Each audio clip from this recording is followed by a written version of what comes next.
Important update about YouTube playlists. Hey everyone. We've received many messages asking why our YouTube playlists aren't showing up. Do we create YouTube playlists? Yes, we absolutely do. So why can't you see them? Honestly, we're not sure. We've been in contact with YouTube support for several months now, but we still haven't received a clear answer or solution. After much discussion, our team has decided to take matters into our own hands. We believe the issue might be related to the number of playlists we've created on a single channel, possibly too many. Our solution? We're launching 2 additional YouTube channels, giving us a total of 3. This way, we can organize our audiobooks better and avoid the playlist visibility issue in the future. This change only affects our YouTube audience.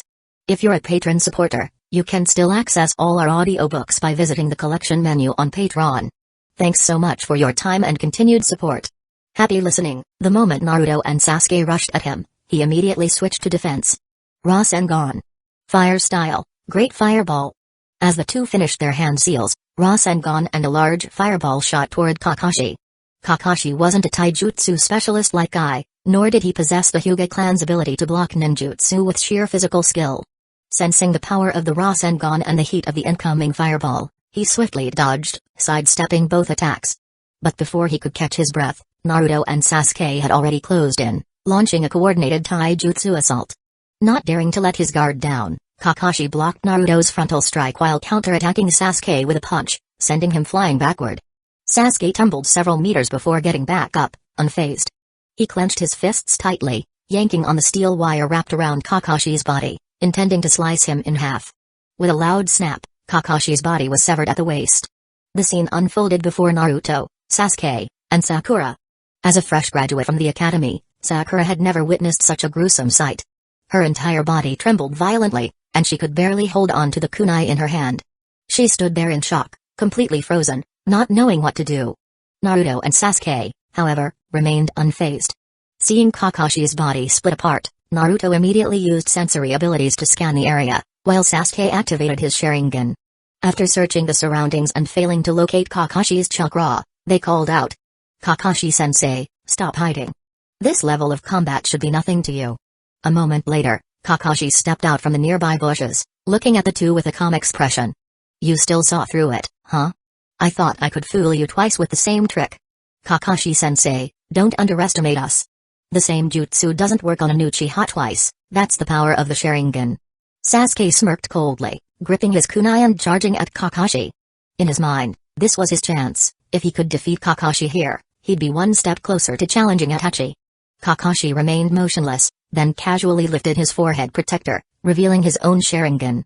"You're not the only one with a Sharingan, Sasuke," he said, activating a Genjutsu.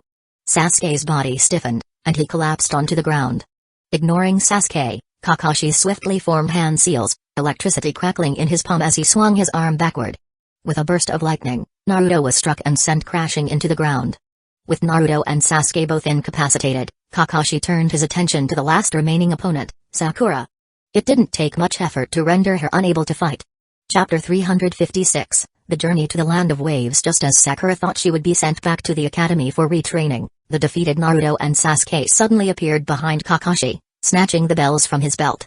Kakashi, now without his bells, gave a helpless smile and looked at Naruto and Sasuke. "You forced me to use a Jonin strength. Among Chunin, your abilities would already be considered outstanding. This assessment is officially a pass for you both. However, having such strength too early isn't necessarily a good thing for you." These words came from the bottom of Kakashi's heart. He had always been conflicted about Naruto and Sasuke's rapid growth. Both of them had unique identities, requiring them to grow stronger quickly to deal with the dangers that came with them. But the stronger they became, the closer they got to even greater dangers, increasing the likelihood of tragedy. If they encountered those beyond their current level, even he might not be able to protect them. Meanwhile, Sakura, who had spent the entire time as a bystander, was completely lost. She didn't understand what had just happened. How had Naruto and Sasuke, who were usually only a little stronger than her, suddenly become so powerful? And did Kakashi-sensei just say that Naruto and Sasuke already had Chunin level strength? That was way too exaggerated. Kakashi, noticing Sakura spacing out, walked over and said, "Sakura, although your performance wasn't as strong as Sasuke's and Naruto's, you still passed the test. As for why they are so strong, you should have realized it by now, they have been my students for a while." Hearing this, Sakura patted her chest and sighed in relief. She had thought that she simply wasn't working hard enough or wasn't talented enough, which was why Sasuke and Naruto had pulled so far ahead of her. But if she could receive special training from Kakashi, she too could become just as strong as them. After the test, Kakashi prepared to take the three of them to the mission center to report and accept a mission. On the way there, Sasuke kept staring at Kakashi, unable to shake off the doubts in his mind after seeing Kakashi's Sharingan. Why did Kakashi have a Sharingan? Weren't all the Uchiha massacred by Itachi? But thinking back, Kakashi was most likely the mysterious person who had given him the ninjutsu scroll. Without a Sharingan, he wouldn't have been able to teach him how to use it. Still, Sasuke wanted to know the origins of Kakashi's Sharingan. Kakashi noticed Sasuke's concerns and, finding an excuse, pulled him aside to speak privately. "Sasuke, are you wondering why I have a Sharingan?" Sasuke nodded. "The Sharingan is the Uchiha clan's bloodline limit, but you're clearly not one of us. I want to know where your Sharingan came from." His tone was filled with doubt. Kakashi sighed and said, "I'm not an Uchiha. This Sharingan was given to me by a dear friend who passed away. It was his final gift to me." "Why would he give you a Sharingan?" Sasuke was skeptical. Kakashi patted Sasuke's shoulder and said, "You don't need to know that. What you should know is that your father, Fugaku, approved of me having the Sharingan." Sasuke's expression changed. He was eager to uncover the truth. He pressed on. "You knew my father? How much do you know about the massacre? What do you know about Itachi?" "Itachi was once my subordinate. But he's also someone I could never truly understand." After a brief pause, Kakashi continued. "I know you're desperate for answers, but you're still far from being able to defeat Itachi. At your age, he was already a Jonin." Kakashi then sighed. "I don't know why he spared you that night, but seeking him out now would be a mistake. Unless you surpass even me in strength, you'd just be walking to your death." With that, Kakashi turned back toward Naruto and Sakura and continued leading them to the mission center. Sasuke rejoined the group, and Naruto immediately leaned in. "Sasuke, what did you talk about with Kakashi-sensei? Was it about your brother?" Sasuke nodded. "Kakashi said I'm too weak to go after Itachi. He said I'm not even close to being strong enough." Hearing this, Naruto's expression darkened. "My situation is the same. Kakashi and Old Man Third won't tell me anything about my past. I don't even know who my real enemy is." Watching Naruto and Sasuke whispering to each other, Sakura suddenly felt out of place for the first time. Before long, they arrived at the mission center in Hidden Leaf Village. Inside the hall, Kakashi revealed his identity as their Jonin instructor and picked out a few low-rank missions for them. These missions were extremely simple: finding a missing pet for a noble's wife, weeding fields for farmers. Basic errands. There were no enemy ninjas involved. The purpose of these missions was to familiarize new Geinin with mission procedures and to provide financial support to the veteran Geinin who never advanced further. After all, the shinobi world didn't have a regular salary system. If you wanted money, you had to take on missions. Team 7's first mission was to find a missing cat, and their second was to clear weeds from farmland. At first, Naruto, Sasuke, and Sakura were full of enthusiasm, but after half a month of these low-level missions, they grew increasingly frustrated. With their strength, how were they supposed to improve if they were stuck doing chores every day? After finishing another dull mission, Naruto and Sasuke couldn't help but complain to Kakashi. "Kakashi-sensei, shouldn't we be doing higher-level missions by now?" Kakashi glanced at them and casually pushed the responsibility onto the third Hokage. "I'd love to take you on higher-ranked missions, but as Geinin, the highest are allowed to take are D-rank missions. And all missions are assigned by the third Hokage. If you want higher-level missions, you'll either have to talk to the third yourself or get promoted to Chunin first." Naruto and Sasuke frowned, and even Sakura looked displeased. They could tell Kakashi was brushing them off. And he was. With his authority, he could easily take a group of Geinin on an E-rank mission. But he didn't want them encountering danger too soon, nor did he want them leaving the village prematurely. Of course, the third Hokage wouldn't allow Naruto and Sasuke to leave either. After all, Naruto was the Nine-Tails Jinchuriki. If anything happened to him outside the village, who would take responsibility? A few hours later, Kakashi still ended up taking Team 7 to the Hokage's office. Upon arriving, Naruto and Sasuke immediately stepped forward and expressed their frustrations to Hiruzen. They no longer wanted to waste time on trivial missions. They wanted real challenges. Hiruzen, ever the benevolent old man in front of most shinobi, initially tried to reject them by saying they weren't strong enough. But Naruto and Sasuke quickly protested. "Old Man Third. Kakashi-sensei said we already have Chunin level strength. We're not kids anymore, we can handle real missions." Hiruzen's eyes narrowed slightly as he looked toward Kakashi. Kakashi, is that true? Naruto and Sasuke have Chunin level strength? Why didn't you report this earlier? For Hiruzen, gathering intelligence on them was a simple task. The third Hokage had long known that Naruto and Sasuke were stronger than the average Genin, but what displeased him was that Kakashi had not reported this and had instead helped them conceal their strength. Kakashi's expression changed slightly before he explained. In terms of combat ability, they have indeed reached the level of Chunin, but their theoretical knowledge and experience are still lacking. I plan to keep them at the Genin level a bit longer to build up their experience. Hearing this, the third Hokage nodded in satisfaction. He flipped through the mission records and pulled out a file. In that case, I actually have a mission that might be suitable for you. What kind of mission? Sasuke and Naruto immediately perked up, eager with anticipation. The third Hokage answered unhurriedly. It's a C-rank escort mission. A bridge builder named Tazuna from the Land of Waves wants to return home to complete the construction of a bridge, so he has specifically requested an escort. Upon hearing that it was only a C-rank mission, the members of Team 7 were visibly disappointed. Although C-rank missions allowed them to leave the village, they rarely involved dangerous enemies. At most, they might encounter wild animals along the way. Such a mission wouldn't give them the kind of real battle experience they were looking for. However, if they didn't accept this mission, they would be stuck doing low-level tasks in the village. Left with no choice, the team reluctantly agreed. Grandpa Third, we'll take this escort mission, but can we get a more challenging one next time? That will depend on your performance. The third Hokage chuckled and led them to meet their client. The client, Tazuna, was a thin and scruffy old man who looked more like a farmer than a bridge engineer. Upon seeing that his escort consisted of a group of kids, he frowned. Hokage-sama, I paid a hefty sum for this mission, and you're sending a bunch of brats to escort me? Are you sure I won't end up protecting them instead? Tazuna's words instantly angered Sasuke and Sakura, who stared coldly at him. Naruto raised his head and retorted. Sir, if you think we're not strong enough, you can cancel your request. The strength of Hidden Lee Village's shinobi is not something outsiders can question. Tazuna was momentarily stunned, then his face flushed red with embarrassment. He turned to the third Hokage and protested, Hokage-sama, is this how your village's shinobi treat clients? I just made a casual remark, and now they're telling me to cancel my request. Are you trying to drive me away? Naruto. The third Hokage stopped Naruto from speaking further and calmly explained to Tazuna, Tazuna-san, though they may be young, they are exceptionally capable. Their leader, Kakashi, is a renowned Jonin. You can rest assured about this escort mission. With this reassurance, Tazuna reluctantly agreed to let Team 7 handle the escort. They set a meeting time at the village gate, scheduled to depart in half an hour. After dismissing Naruto and the others to prepare for their journey, Kakashi turned to the third Hokage and asked. Hokage-sama, is it really safe to let Naruto and Sasuke leave the village now? Naruto is the son of Minato-sensei and the village's Jinchuriki. If word gets out and something happens, what then? The third Hokage glanced at Kakashi and replied. I understand the risks of letting Naruto leave the village, but he cannot remain confined here forever.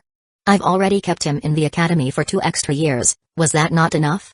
Though the world seems peaceful on the surface, there are dangerous undercurrents everywhere. If Naruto doesn't quickly grow into a competent Jinchuriki, the village will only become more vulnerable. As for Naruto's safety, you don't need to worry. I will have an Anbu squad secretly follow you. If you encounter enemies beyond your capability, you only need to retreat with Team 7. The Anbu will cover your escape. Hearing this, Kakashi realized there was no way to refuse the mission. However, there was still something bothering him, and he needed an answer. Hokage-sama, Tazuna seemed off. This is supposed to be a simple C-rank escort, but he was oddly picky about his bodyguards. Is there something we don't know? The third Hokage nodded. I investigated Tazuna. There are significant discrepancies in his request. This is definitely more than a standard C-rank mission. You will encounter enemy shinobi. Enemy shinobi? Then that means Tazuna deliberately concealed the mission's true danger. By the rules, we could cancel the mission and confiscate his payment. Kakashi trailed off as a thought struck him. He turned to the third Hokage. The Hokage knew that Tazuna was hiding something, yet he didn't expose him. That could only mean he has an agenda, one that likely involved the Land of Waves. Hokage-sama. Your real target is the Land of Waves and the wealthy merchant Gato, isn't it? This time, the third Hokage did not answer. He merely gave Kakashi a knowing look and said, Kakashi, just focus on your mission. There's no need to overthink the rest. Understanding the implications, Kakashi could only sigh and leave the office, heading toward the village gate. Having served in the Anbu, He was no stranger to missions that involved manipulating small nations or seizing wealth from powerful figures. However, he hadn't expected Team 7's very first real mission to be one of those kinds. Soon, after gathering at the village gate, Team 7 set out with Tazuna, leaving Hidden Leaf Village behind. What they didn't notice was a shadowy figure silently following them. Once they were a considerable distance from Hidden Leaf Village, this figure split into two. One half continued tailing them, while the other rushed toward an unknown small country in the shinobi world. The news of the Nine-Tails Jinchuriki leaving Hidden Leaf Village has already been leaked. Chapter 357, Meeting the two protagonists. The distance from Hidden Leaf Village to the Land of Waves wasn't particularly far. If the members of Team 7 ran at full speed, they could reach the Land of Waves within a few days. However, their client, Tazuna, was not a ninja. Traveling at a deliberately reduced pace to accommodate him, the journey would take at least half a month. During these days outside the village, Team 7 was filled with curiosity about the world beyond. For the first time, they were seeing the world outside Hidden Leaf Village, a world that didn't belong to shinobi but to ordinary people. In the world of civilians, even a geinin was considered a significant figure. A newly graduated geinin could easily take down over a dozen strong men in combat. The sheer difference in battle capabilities made common people wary of offending shinobi. For Naruto, this was his first time witnessing how normal people regarded ninja. In Hidden Leaf Village, where jonin were as common as stray dogs and chunin filled the streets, even civilians treated shinobi casually. But outside the village, things were different. Perhaps this was the true essence of the Will of Fire.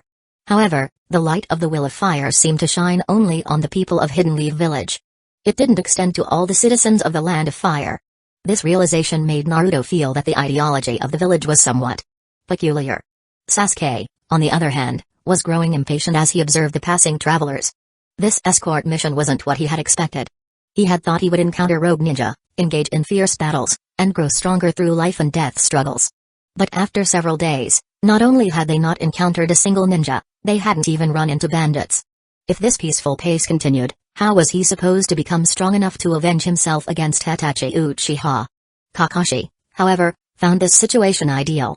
His priority was protecting Naruto and Sasuke, and the lack of trouble suited him just fine. That said, he had yet to detect any sign of the Anbu that the third Hokage had supposedly assigned to follow them. He was beginning to suspect that the third had deceived him and never sent an Anbu team at all. As he continued scanning his surroundings for potential threats, Kakashi's gaze suddenly froze upon a familiar figure dressed in a cloak adorned with red clouds. His expression turned serious. The moment the red cloud-cloaked figure noticed Kakashi's gaze, he stood up and waved. Well, if it isn't Jonin Kakashi. Out on a mission? And now leading a squad, I see. Before he finished speaking, his eyes drifted to Naruto and Sasuke, his expression thoughtful. This man was none other than Byakuya, who had traveled from Hidden Rain Village. Upon learning that Naruto had left Hidden Leaf Village, he immediately set out, tracking down both Naruto and Sasuke. Naruto and Sasuke were the main protagonists of the original timeline, reincarnations of the Sons of the Sage of Six Paths. As Byakuya prepared to break through the Kage-level threshold and reach the heights of the Otsutsuki clan, his focus wasn't just on subjugating the tailed beasts and consolidating power over the shinobi world. He also needed to keep a close eye on Naruto and Sasuke. After all, in the latter part of the original storyline, even though they hadn't fully reached the level of the Otsutsuki, their combat strength was already on par with them. They had even managed to defeat several Otsutsuki who had arrived from beyond the stars. Following Byakuya's gaze, Kakashi's heart clenched as he realized the man was watching Naruto and Sasuke. Could Byakuya know about their true identities? Did he plan to target them? If that were the case, there was no way Kakashi could stop him, not even with the full force of the Anbu. Byakuya had battled the Raikage and defeated the fourth Mizukage. His threat level was already on par with the five Kage. As Kakashi was trying to formulate a plan, Byakuya had already approached them, smiling as he greeted them. Well, Kakashi, you're just as gloomy as ever. Naruto, on the other hand, has grown a lot.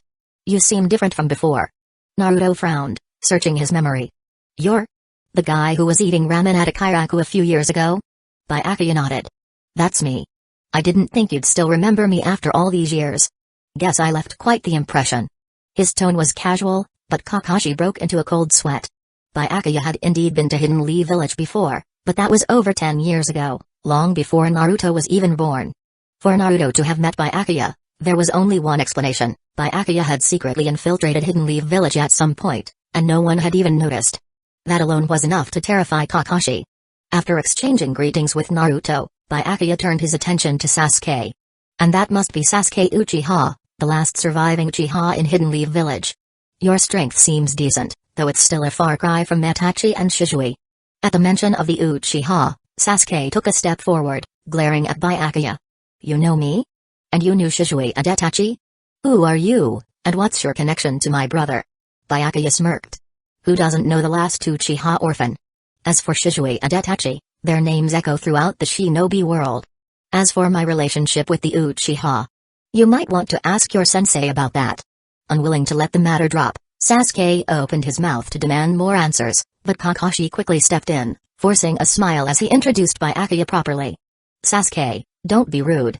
This is Byakuya-sama, a high-ranking figure in Hidden Rain Village. Though he lacks the official title of Kage, his strength and status are nearly equal to the 5 Kage. Team 7 exchanged glances, eyes wide with shock. Byakuya waved his hand dismissively. Nearly equal? That's an understatement. I'm stronger than the 5 Kage. Hearing this, Kakashi wiped the sweat from his brow, his expression turning odd. He had expected Byakuya to be modest and downplay his abilities, but it seemed the man hadn't changed at all, still as audacious as ever. Sensing the conversation had eased some tension, Kakashi cautiously asked, Byakuya-sama, what brings you to the Land of Fire? Are you here to meet the 3rd Hokage? Byakuya shook his head. I'm here hunting the masked man. I'm looking for an opportunity to eliminate him once and for all. At first, I wasn't certain I'd find him. But now that I've met you all, my chances have just increased. Kakashi blinked, then quickly understood what Byakuya meant. Byakuya was after the masked man, Obito. And Obito was actively targeting the tailed beasts across the shinobi world. That meant staying close to Naruto, the Night-Tail's Jinchuriki, would significantly increase Byakuya's chances of encountering him. Realizing this, Kakashi let out a quiet breath of relief. At least Naruto would be safe, for now. After chatting with Kakashi for a bit longer, Byakuya stepped up to Naruto and patted his shoulder. Train hard, Naruto. Right now, you're far from ready for the dangers ahead. If you die, a Uzumaki be heartbroken. With that, Byakuya vanished in a flash of speed. Once he was gone, the immense pressure on Kakashi lifted. He collapsed onto the ground, breathing heavily. It took him several minutes to finally calm down. Sasuke turned to Kakashi and asked, Kakashi-sensei, who exactly was that Byakuya just now? Why does he know me, and why does he seem so familiar with the Uchiha? Kakashi thought for a moment before answering slowly. I already told you Byakuya's identity. As for his connection to the Uchiha, he was a friend of Shizui. The two of them once fought together and defeated a Jonin from Hidden Clouds Village. But as far as I know, he never had any interactions with Itachi. Actually, Byakuya became famous in the ninja world when Itachi was still a student at the academy. Hearing this, Sasuke fell silent for a while before finally speaking. Byakuya became famous before Itachi Uchiha. Does that mean he's stronger than Itachi? Kakashi had already guessed Sasuke's train of thought, but he still responded. Logically speaking, Byakuya should be stronger than Itachi Uchiha. However, since they've never fought, the outcome is still uncertain. And don't go getting any ideas about seeking him as a teacher, Byakuya isn't a Hidden Leaf Village ninja. Sasuke's eyes flickered, and it was unclear whether he had truly listened to Kakashi's words. But one thing was certain, he had committed Byakuya's name and deeds to memory, recognizing him as a ninja stronger than Itachi Uchiha. Naruto, on the other hand, was filled with his own doubts. Byakuya had deliberately emphasized the word Uzumaki when addressing him, piquing his curiosity about his own surname. He knew his surname came from his mother, who was from the Uzumaki clan. However, he didn't know much about the clan's history, only that the Uzumaki once had their own independent nation, which was eventually destroyed under the combined attacks of several major ninja villages. Still, he didn't bring up his questions with Kakashi. He didn't trust Kakashi. The only ones completely clueless about the situation were Sakura and Tazuna. One of them could at least tell that Byakuya was incredibly strong, while the other had no idea what was going on at all. After urging the group to rest, he simply wanted them to continue their journey as soon as possible. Under Tazuna's urging, Team 7 quickly left the town and resumed their journey toward Nami no Kuni. Kakashi, weighed down by his thoughts, sent out a shadow clone ahead to gather intelligence while debating whether to report Byakuya's appearance to the 3rd Hokage. Just as he was still hesitating, his shadow clone up ahead was suddenly struck by a powerful attack, tearing it in half. The clone's memories returned to him instantly. After reviewing what had happened, Kakashi immediately rushed toward Naruto and the others. However, upon confirming that there were only 2 enemies, he slowed down, carefully scanning his surroundings in case there were more hidden threats. Not far ahead, Team 7 remained surprisingly calm even after seeing Kakashi's body get torn apart. They had already seen him use this trick multiple times to mislead enemies. And with only 2 opponents in sight, they actually had the numerical advantage. The 2 masked rogue ninjas also noticed the group's reaction and frowned. By all logic, the death of their leader should have made these kids panic and flee. But why did they seem so composed? Could it be that their earlier attack hadn't actually killed the enemy leader? That shouldn't be possible. While they weren't widely known in the black market, both of them were well-trained Chunin. They had even taken down an elite Jonin before. There was no way they couldn't handle this simple escort mission. After all, according to their intel, Tazuna didn't even have enough money to request a high-level commission. As the rogue ninja hesitated, Naruto and Sasuke exchanged glances, silently confirming their plan before charging forward, chakra bursting from their legs. Seeing them approach, the rogue ninja smirked and swung their scythes. Even if their earlier attack had failed to take out the squad leader, taking care of these brats would still be easy. Their age was their greatest weakness. No matter how strong they were, they couldn't possibly be Chunin level. In no time, the 2 rogue ninja disarmed Naruto and Sasuke, knocking the kunai from their hands. All that was left was to take one step closer and finish them off. But what they didn't expect was that Sasuke activated his Sharingan in an instant, catching one of them in a Genjutsu. Meanwhile, Naruto summoned multiple shadow clones, completely overwhelming the other ninja. The battle ended in less than a minute. Naruto and Sasuke had utterly crushed the rogue ninja. Tazuna, witnessing this, was stunned by their strength. He had assumed these 2 kids were weaklings, but they had turned out to be incredibly skilled.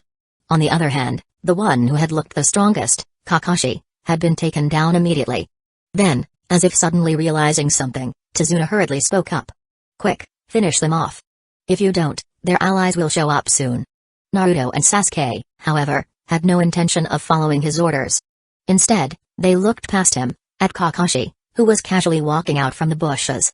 "Kakashi-sensei, you just stood there and watched us fight without helping?" Expressionless, Kakashi replied.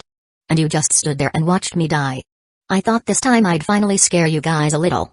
But I guess you really are a bunch of cold-blooded brats." Naruto and Sasuke exchanged helpless looks. They had seen him pull this trick way too many times. They weren't that gullible. Then, as if remembering something, Naruto turned to Tazuna. "Tazuna-san, there's something wrong with this mission, isn't there? A mission involving ninja should at least be B rank. Why did you register this as a C rank? According to Hidden Leaf Village's rules, we should cancel this mission immediately, confiscate your commission fee, and blacklist you as punishment." Tazuna looked like he had been struck by lightning. He immediately showed a regretful expression. Kakashi, watching this unfold, fell into thought. Technically, as the squad leader, it was his job to say that. Naruto had completely stolen his line. Now what was he supposed to say? After a brief pause, Kakashi finally spoke. "Naruto is right, Tazuna-san. You violated Hidden Leaf Village's rules. If you can't provide a proper explanation for why you deceived us, we will terminate this mission immediately." Truth be told, Kakashi also wanted to cancel the mission. But the 3rd Hokage had already known about Tazuna's circumstances. This escort mission wasn't actually requested by Tazuna, it had been directly ordered by the Hokage. So, he had to hear Tazuna's justification. Seeing that he still had a chance, Tazuna sat down on the ground and hurriedly said, "It's all because of Gato." Chapter 358, Kisame and Itachi. Uchiha Gato is the most powerful tycoon in the ninja world and the secret ruler of the Land of Waves. By monopolizing transportation, he controlled all the wealth of the Land of Waves, forcing its people into extreme hardship, effectively turning them into his slaves. In an effort to change this, the people of the Land of Waves raised money to build a bridge connecting them to the outside world, hoping to break free from Gato's tyranny. Tazuna returned to the Land of Waves to oversee the construction of this bridge. Since the bridge would break Gato's monopoly, he saw Tazuna as a threat and hired ninjas to assassinate him. However, due to financial constraints, Tazuna couldn't afford a high-level mission request and could only issue a C-rank mission. If Hidden Leaf Village withdrew their protection, not only would Tazuna be killed by Gato, but the people of the Land of Waves would continue to suffer under his oppression, with no hope of change. After listening to Tazuna's emotional plea, Kakashi and his team fell silent. Naruto and Sasuke were weighing their options. Naruto wanted to establish himself as a true believer in the Will of Fire by saving the Land of Waves, while Sasuke was eager to face more enemies and grow stronger through real combat. Kakashi, however, was thinking on a deeper level. He finally understood why the 3rd Hokage had approved this mission. This was never just about escorting Tazuna, it was about helping him and the people of the Land of Waves deal with Gato. If Team 7 could take down Gato, The Land of Waves would not only align itself with Hidden Leaf Village, but there was also the matter of Gato's fortune, a staggering amount of wealth ripe for the taking. After a moment of deliberation, Kakashi put on a troubled expression and said, "Tazuna-san, technically speaking, you issued the wrong mission request, putting us in unexpected danger. Under normal circumstances, we should terminate this mission and return to the village. But considering the hardship faced by the people of the Land of Waves, we're willing to make an exception. As long as my subordinates agree to continue the mission, we'll keep our promise and escort you to the Land of Waves." Hearing this, Tazuna's heart leaped with joy. He immediately tried to appeal to Naruto and Sasuke emotionally. Naruto and Sasuke exchanged glances before agreeing to continue. Seeing that everyone had made their decision, Sakura also nodded in agreement. With the mission back on, the team didn't set off right away. Instead, they turned their attention to the two rogue ninjas, hoping to extract information from them. Sasuke stepped forward, activated his Sharingan, and used a Genjutsu, quickly obtaining valuable intel from them. The two rogue ninjas were actually defectors from Hidden Mist Village, former Chunin. Upon hearing this, Kakashi, Naruto, and Sasuke remained unfazed, but Sakura was visibly shocked. She had already found it astonishing that Naruto and Sasuke had the strength of Chunin, but to see them effortlessly take down actual Chunin-level opponents was even more unbelievable.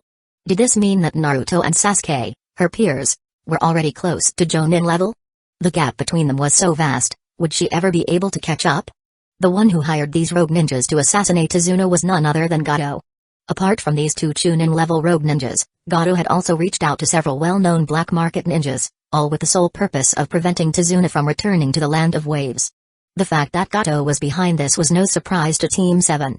What did catch their attention, however, was that Gato had hired even more mercenary ninjas from the black market. While Gato himself was no threat to them, rogue ninjas were a different story. Most black market ninjas were either from small villages or defectors, and some of them were dangerously powerful, S-rank missing ninja included. If Gato had somehow managed to hire someone like Kakazu or Orochimaru, Team 7 wouldn't stand a chance.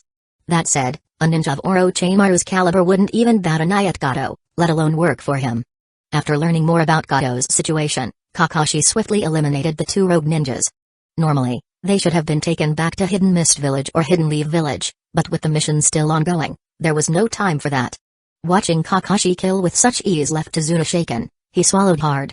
As the journey continued, the once stubborn and prideful Tazuna became much more reserved, even proactively trying to get along with Naruto and Sasuke. However, as Naruto looked at Tazuna's back, he couldn't shake the doubts forming in his mind. Naruto was no longer a simple-minded hot-blooded youth. After learning the truth about his identity, he read extensively, and common sense told him that even if the bridge was completed, it wouldn't be enough to free the Land of Waves from Gato's control. If Gato could monopolize all transportation, controlling a single bridge would be effortless for him. And even if he allowed Tazuna to complete the bridge, destroying it afterward wouldn't be difficult either, allowing him to maintain his grip over the region. Then, suddenly, it clicked for Naruto. Tazuna wasn't just building a bridge to connect to the outside world, he was challenging the myth of Gato's invincibility. By defying Gato and proving that he wasn't some untouchable god, he was planting the seed of rebellion in the people's hearts. And perhaps escaping Gato's rule wasn't impossible after all because they were here. To the people of the Land of Waves, Gato was an all-powerful ruler. But to the third Hokage, no matter how wealthy Gato was, he was nothing more than a lamb waiting to be slaughtered. If anything happened to him or Sasuke in the Land of Waves, Gato would pay with his life. Realizing this, Naruto couldn't help but admire the third Hokage's methods. If he hadn't met Black Zetsu and learned to think independently, he would have been foolishly carrying out the mission without understanding the bigger picture. After several more days of travel, Team 7 finally arrived at the eastern coast of the Land of Fire. As the salty sea breeze filled the air, they looked across the mist-covered island in the distance and the half-finished concrete bridge that connected the coastline to it. The bridge, spanning several kilometers, was already more than halfway complete from the Land of Fire's side. Only a few dozen more meters remained before it would be finished, officially linking the Land of Fire and the Land of Waves, breaking Gato's stranglehold over the region. After taking it all in, the team turned to Tazuna, considering how to cross the strait. As ninja, they could walk on water to reach the other side, but Tazuna, being an ordinary man, couldn't possibly swim across. Just as they were debating, a thick fog suddenly rolled in over the sea. Moments later, a small boat emerged from the mist, gliding towards them. The ferryman cautiously called out, "Are you the ninja and Tazuna-san?" Tazuna nodded and shot Kakashi a smug look. In Hidden Leaf Village, he was a poor country bumpkin, but in his homeland, he was a hero who dared to defy Gato and build a bridge. Just then, as the waves surged, the small boat was overturned by a massive wave.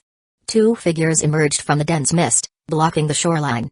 Their eyes first landed on the target, Tazuna, before shifting to Kakashi and his team. Upon spotting Kakashi, one of them showed a complex expression and said in a low tone, "Kakashi, I didn't expect us to meet again." The moment Sasuke saw this man, he gritted his teeth, raised a kunai, and charged forward. Because the ninja standing before him was none other than his elder brother, Itachi Uchiha, the man responsible for wiping out the Uchiha clan overnight. Kakashi extended a hand to block Sasuke. "Sasuke, don't be reckless, you're not his match." Sasuke knew he wasn't strong enough to defeat Itachi, but his killing intent remained unchanged as he locked eyes with his brother. Meanwhile, Naruto turned his gaze to the towering figure beside Itachi. The man had a shark-like face and radiated an aura of overwhelming strength. Naruto's instincts screamed that this man was extremely powerful. After glancing at both Itachi and Kisame, Kakashi's expression turned grim. He had worried earlier that Gato might have hired a powerful figure like Orochimaru, but to his shock, instead of Orochimaru, Gato had enlisted Itachi Uchiha and Kisame Hoshigaki. Itachi's power needed no explanation. His Mangekyo Sharingan and the annihilation of the Uchiha clan had made him infamous across the ninja world. As for Kisame, although he had no dazzling achievements, the massive blade Saimata in his hand spoke for itself. The 7 ninja swordsmen of the mist had no weaklings, the weakest among them was at least Jonin level. Faced with such a terrifying duo, Kakashi felt immense pressure. He could only hope that Anbu would detect their presence soon and send reinforcements. Otherwise, not only would the escort mission fail, but Naruto, Sasuke, and Sakura would be in grave danger. Forcing himself to remain calm, Kakashi looked at Itachi and said, "Itachi, it's been a long time. I always thought it was a pity that you became a rogue ninja. If you hadn't made that choice, you might have become the captain of the Hidden Leaf Village military police force by now." Hearing this, Itachi chuckled. "The position of police captain is just a title, it holds no real benefit for me. But you, Kakashi, why are you still in Hidden Leaf Village? Do you really have a reason to stay?" Kakashi's expression darkened slightly before he replied. "You don't need a reason to stay in Hidden Leaf Village. So, are you saying you came here as Gato's subordinate to kill my client, Tazuna?" "Not entirely." Itachi glanced at Sasuke before continuing. "Before I saw you all, eliminating Tazuna was my top priority. But now that you're here, you have become my main target. Kakashi, the copy ninja. Naruto Uzumaki. And my dearest little brother. If I take you all down in one move, Hidden Leaf Village will suffer a major blow." Kisame raised an eyebrow at Itachi and murmured. "Itachi-san, aren't we revealing too much information? We're here to capture the Nine-Tails Jinchuriki, but this mission was just about eliminating Tazuna." Due to the distance, Kakashi couldn't hear Kisame's words, but that didn't stop him from remaining on high alert. Pulling out a kunai, Kakashi shielded Tazuna behind him and instructed. "Naruto, Sasuke, Sakura, take Tazuna and retreat. I'll buy you time." Having been through battles before, Naruto and the others didn't hesitate. They immediately grabbed Tazuna and began their escape. Watching Tazuna being led away at high speed, Kisame unsheathed Saimata and was about to pursue them when Itachi spoke calmly. "Kisame-san, leave Kakashi to you. I'll take care of the remaining ninja." Kisame trusted Itachi completely. He nodded slightly and slowly advanced toward Kakashi, cutting off his escape route as he said. "I've long heard of the famous Kakashi Hatake. Let me see what you're capable of today." Seeing himself cornered, Kakashi had no choice but to raise his kunai and face Kisame. Nearly a decade of service in Anbu had honed his abilities, elevating him from a Jonin to an elite Jonin, one of the strongest in Hidden Leaf Village. But even so, he wasn't confident he could defeat Kisame. The 7 ninja swordsmen were simply too formidable. Without any hesitation, Kakashi pulled up his headband, revealing his permanently activated 3 Tomoe Sharingan. This Sharingan allowed him to use Rai Hidden Mist Village, Lightning Blade, without restraint but also left his chakra consumption unstable. If he wanted to defeat Kisame, he had to end the fight quickly. The longer it dragged on, the more likely he was to lose. Forming hand seals rapidly, Kakashi's hand erupted with crackling lightning, and in the next instant, he launched forward with teleportation jutsu. The dazzling lightning forced Kisame to squint, so he raised Saimata to block. With a deafening boom, Rai Hidden Mist Village struck Saimata head-on. However, to Kakashi's dismay, Saimata remained unscathed. Its defensive capabilities were far beyond what he had anticipated. If he couldn't bypass the sword and strike Kisame directly, then any attack would be meaningless. And against Kisame, conventional ninjutsu might not even work.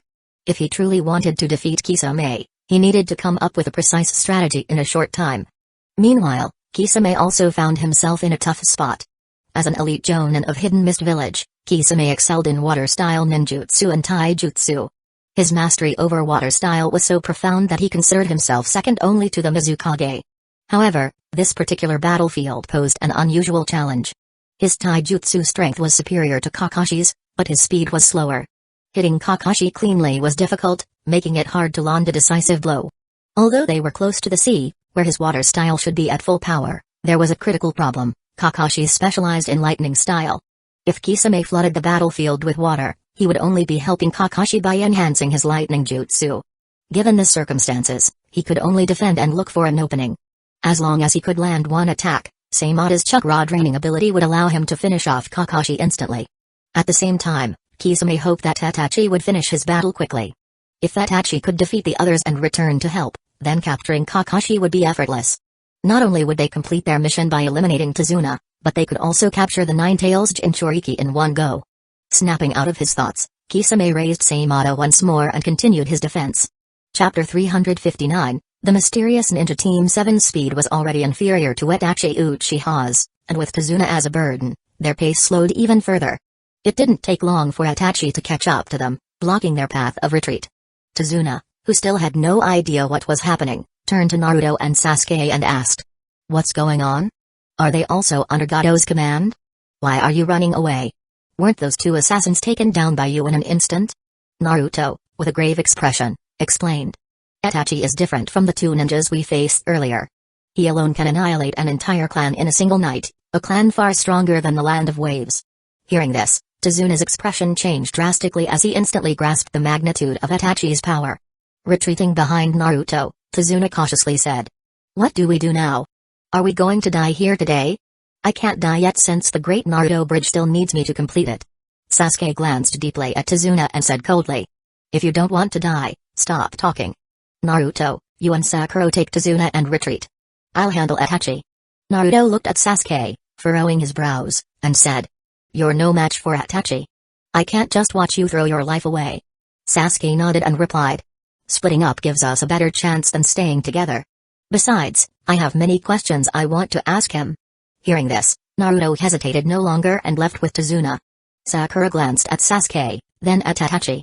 Noticing the resemblance between Itachi's face and Sasuke's, she followed Naruto's lead. Itachi was Sasuke's older brother, after all. He probably wouldn't kill Sasuke. Watching Naruto and the others leave, Itachi made no move to stop them. His primary target was Tazuna, but Sasuke mattered more to him than anything else. The two brothers locked eyes, and in the next moment, they both vanished from sight. Facing the demon who had slaughtered their parents and entire clan, Sasuke held nothing back. From the very beginning, he went all out, determined to kill his sworn enemy. After locking onto Itachi's position with his Sharingan, Sasuke created distance, formed hand seals, and shouted, "Fire style, great fireball!" In an instant, a massive fireball took shape and surged toward Itachi. Itachi also formed hand seals and unleashed a fireball of the same scale. The two fireballs collided, exploding upon impact and turning the surrounding land into scorched earth. Seeing that the fire style, great fireball, had no effect, Sasuke quickly changed his strategy. He planned to set up a trap using kunai, wire, and explosive tags, but before he could complete it, Itachi saw through his plan. Refusing to give up, Sasuke channeled his ocular power and launched a Sharingan Genjutsu at Itachi.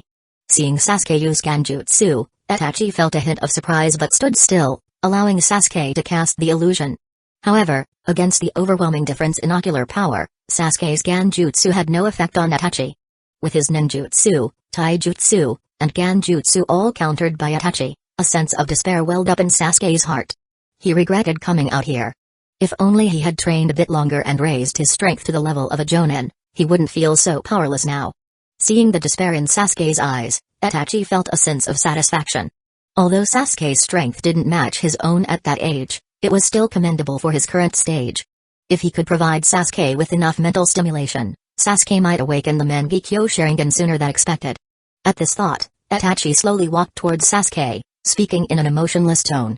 "Sasuke, you've disappointed me. I thought the lesson from that night would leave a deep impression on you, something you could never forget. I didn't expect you to become complacent and forget what you're supposed to do." Hearing this, Sasuke gritted his teeth and said, Itachi, who told you I've forgotten what happened that night? I can never forgive what you did. I've always wanted to tear you to pieces. But I'm curious, why didn't you kill me back then? Itachi smiled faintly and replied. Of course, to cultivate an opponent for me. I am a man of great vision among the Uchiha. I look forward to the day you grow strong enough to bring me new surprises. Sasuke frowned and said. It's not that simple, is it? If that were the case, you wouldn't have needed to kill our parents and the entire clan. Itachi smirked with amusement. I didn't expect you to figure that out. But I never intended to hide it from you. I'll tell you openly, I killed our father, mother, and the clan to push my Sharingan to a higher level. Only extreme pain can allow the Sharingan to evolve into the Mangekyo Sharingan. After annihilating the clan, I awakened the Mangekyo Sharingan. The reason I spared you is simple, you possess something I need, something that can help me advance further. Hate me with all your might. If you ever forget your hatred, I'll come back and kill you. Before Sasuke could respond, Itachi cast the Tsukuyomi technique on him. Watching Sasuke collapse to the ground, Itachi turned and left without looking back. Sasuke reached out his hand, trying to grab Itachi, but he was already trapped in the Genjutsu. Under the blood-red moon above, Sasuke became the child again, running home from school, only to find himself in a blood-soaked street. The once blurry memories grew clearer and clearer. A few minutes later, Itachi caught up with Naruto and the others. Seeing Naruto holding a kunai with a serious expression, Itachi felt a dilemma. According to his agreement with the third Hokage, he couldn't take action against Hidden Leaf Village, especially not against Naruto, the Night-Tailed Jinchuriki. But the orders he received from the masked man were to capture the tailed beasts. This created a conflict. If he let this perfect opportunity slip, the masked man would undoubtedly grow suspicious, making it difficult for him to continue his undercover mission. Should he abandon this mission for now and go support Kisame? But he knew Kisame's strength well. Kakashi-senpai's abilities were at best evenly matched with Kisame's. If Kisame accidentally defeated Kakashi, the village would lose an important asset. With neither side willing to make the first move, the situation became somewhat stiff. After a moment of silence, Naruto spoke up. Itachi, what did you do to Sasuke? Itachi glanced at Naruto and said indifferently. I cast a Genjutsu on him, leaving him unconscious. Why? Are you worried about Sasuke? Are you asking his enemy about his well-being? Naruto's expression shifted slightly. To him, Sasuke was indeed an important comrade. Unlike the hypocritical villagers and ninjas in the village, Sasuke shared a similar pain with him and was one of the few who treated him as an equal. Seeing this, Itachi felt a pang of emotion. Sasuke had found his own companions. It seemed the third Hokage and Shizue had truly honored their agreement with him. The plan to nurture Sasuke was progressing steadily. After this moment of reflection, Itachi decided to take action against Naruto. He could fail to capture Naruto for various reasons, but he couldn't just stand by and do nothing. Otherwise, it would surely raise the masked man's suspicions. Just as Itachi was about to approach Naruto, a squad of Hidden Leaf Village Anbu intervened, standing between the two. The sudden appearance of the Anbu shocked everyone present. After seeing the Anbu captain display his identification mark, Naruto and the others breathed a sigh of relief. The Anbu captain stared at Itachi for a moment, then spoke in a complex tone. Itachi, it's been a long time. Unfortunately, this time we're enemies. Itachi also recognized the man and nodded. It's been a while, Yamato. Itachi and Yamato had both served in Hidden Leaf Village Anbu. While they weren't close, they had crossed paths a few times and knew each other's identities and some of their abilities. After the brief exchange, Yamato said to Itachi. Itachi, I'll give you two choices. Either I take you back to Hidden Leaf Village, or you leave now. Itachi shook his head and said. I have no intention of surrendering, nor do I plan to leave. Hearing this, Yamato sighed and quickly formed hand seals, shouting. Wood style, advent of a world of trees. As the seals were completed, the ground split apart, and towering trees erupted from the earth, transforming the surrounding area into a dense forest. After altering the terrain, Yamato didn't rush to attack. Instead, he turned to Naruto and said, You kids, stop standing around. Get out of here quickly. I won't be able to hold out for long. Escaping is up to you now. Even wood style isn't a match for Itachi? Sakura was utterly shocked. This was her first time witnessing wood style, but she was well aware of its legendary reputation. The first Hokage used wood style to bring peace to the warring era and end the warring states period. Yamato's expression shifted, and he said, My wood style isn't as powerful as the first Hokage's. Being able to delay Itachi for a while is the best I can do. Besides, having you kids around will only hinder my performance. Naruto and Sakura looked embarrassed. In high-level battles like this, they had become liabilities. But thinking about it, it made sense. In fights where the terrain could be altered so easily, they really couldn't contribute much. Outside the forest, facing the sudden wood-style advent of a world of trees, Itachi felt a sense of relief. He had finally found a reason to let Naruto go. Although Yamato wasn't very old, he had made a name for himself in the ninja world in recent years, earning the title Wood-style Yamato. If it weren't for that monster, Shiraiya, Yamato would arguably be the foremost wood-style user in the ninja world. Pulling his thoughts back, Itachi focused on dealing with Yamato. He also wanted to test his skills against a top-tier ninja and see how much he had improved over the years. Having resolved not to hold back, Itachi formed hand seals. A massive fireball, 5 times larger than the previous one, took shape and hurtled toward the forest. The fireball exploded upon impact, igniting a raging inferno. Based on the spread of the flames, the entire forest would be consumed in less than 5 minutes. However, to Itachi's surprise, the flames extinguished themselves after spreading a certain distance. Yamato, hidden within the forest, had used a water-style technique to douse the fire. At this moment, Itachi remembered that Yamato wasn't just a master of wood style, he was also skilled in water style. With wood style and water style complementing each other, fire style could no longer serve as wood style's weakness. Additionally, wood style's inherent sealing and Genjutsu effects made breaking through the wood style advent of a world of trees extremely challenging. No wonder Yamato had gained such a formidable reputation in the ninja world in just a few years.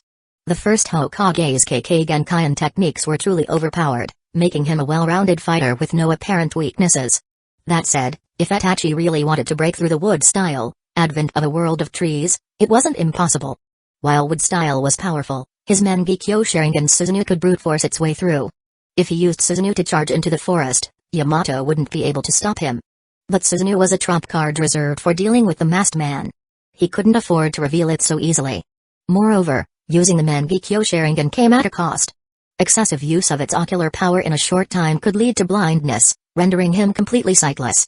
After fleeing twice in a row, Naruto felt a deep sense of defeat. After defeating the rogue ninjas earlier, he had been somewhat smug, thinking that even though he was just a Geinin, his strength was already at the level of a Jonin. He believed the only reason he hadn't been promoted to Jonin was his age. Once he passed the Chunin exams, became a Chunin team leader, and gained the authority to lead missions independently, he would quickly rise to Jonin. Then, through a series of impressive feats, he would become the next Hokage. But he never expected that his first mission outside the village would bring him face to face with monsters like Itachi and Kisame, plunging him into an endless chase. Who were Itachi and Kisame? They were among the elite of the elite, even among Jonin, and their strength was on par with the 5 Kage. Facing such enemies, Naruto wanted to fight back, but his body wouldn't obey. He lacked the courage to even engage in combat, something even Sasuke had managed to do. If his life's goal was merely to survive, then retreating would be understandable. But his dream was to become Hokage. A Hokage couldn't run away forever. Retreating once or twice might be excusable, but doing so repeatedly was nothing but cowardice. As Naruto was lost in these thoughts, Sakura and Tazuna let out a startled cry. Naruto frowned, wondering why Sakura and Tazuna were making such a commotion. They were supposed to be escaping, and making noise would only increase the risk of being discovered. Naruto. Another ninja has found us. Sakura said. Hearing this, Naruto slowly turned to look in the direction of Sakura and Tazuna. Standing on a tree branch not far away was a masked ninja, gazing down at them with an imposing presence. This ninja had strikingly vibrant hair and remained silent and motionless. Yet, just by standing there, he exuded an overwhelming pressure that weighed heavily on Naruto and the others. Chapter 360, Kushina and the Nine Tails. Facing this mysterious ninja, Sakura and Tazuna were visibly panicked. Although they couldn't gauge the exact strength of the opponent, they were certain they stood no chance against this red-haired ninja. Perhaps this time, they were truly done for. Unlike Sakura and Tazuna, Naruto felt an odd sense of familiarity with the red-haired ninja. He couldn't tell if it was the scent or the attire, but it felt as though he had seen her in a dream before. Unconsciously, his guard lowered. Suppressing the strange feeling, Naruto raised his kunai and charged at the red-haired ninja. He knew there was a gap in strength between them, but if he didn't even have the courage to fight, how could he ever become Hokage in the future? Soon, Naruto successfully closed the distance to the red-haired ninja. After forming hand seals, he created over a dozen shadow clones, all launching a coordinated attack on her. His plan was to use the numbers to restrict the opponent, then deliver the final blow with his real body. However, the red-haired ninja merely glanced at the shadow clones, drew a short sword, and swung it in an arc. A wind blade infused with chakra shot out, instantly dispelling most of the shadow clones. At the same time, Naruto managed to get close to the red-haired ninja and formed a Rasengan. Seeing the spiraling, screeching Rasengan, the red-haired ninja paused, her eyes growing complex. Just before the Rasengan could hit, she formed hand seals, and golden chains, writhing like dancing serpents, emerged from behind her, blocking the attack. With a loud explosion, the impact sent both of them flying back several meters. As Naruto prepared to launch another attack, the golden chains wrapped around his body, binding him tightly in midair. The red-haired ninja then stepped forward and struck Naruto's abdomen with a palm strike, knocking him unconscious. Seeing Naruto fall unconscious, Sakura hesitated for a moment before also launching an attack. However, if even Naruto wasn't a match for the red-haired ninja, Sakura, with her gain in level strength, was easily defeated. After having her chakra sealed by one of the chains, she was completely incapacitated. The red-haired ninja looked at Sakura, then at Tazuna in the distance, and said, "I'm not here to kill you. Come with me." Hearing this, Sakura was momentarily stunned. "You're not one of Gado's ninjas? Then why did you attack us?" The red-haired ninja frowned and replied, "Knowing too much isn't good for you. If you keep talking, I might change my mind. Knocking you out and leaving you for the beasts isn't out of the question." Sakura's face turned pale as she imagined being devoured by wild animals. Tazuna, on the other hand, put on a flattering smile and began pleading with the red-haired ninja, hoping to be spared. After everything he had been through, Tazuna finally understood the true power of ninja. The gap between ninja and ordinary people was immense. Those who could create lakes and forests with a single thought were no different from gods in the eyes of ordinary people. If the Land of Waves wanted to escape Gado's cruel rule, their hope lay with the ninja. When Naruto woke up from his unconscious state, several hours had passed. As he opened his eyes, he found himself lying on a tatami mat.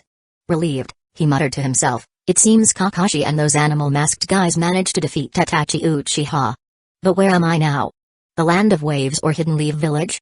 At that moment, Naruto noticed the red-haired ninja sitting beside the tatami mat. His expression shifted slightly. She seemed to be asleep, wearing a fox mask and sitting motionless next to him, as if keeping watch over him. Thinking about this, Naruto shook his head, finding the idea absurd.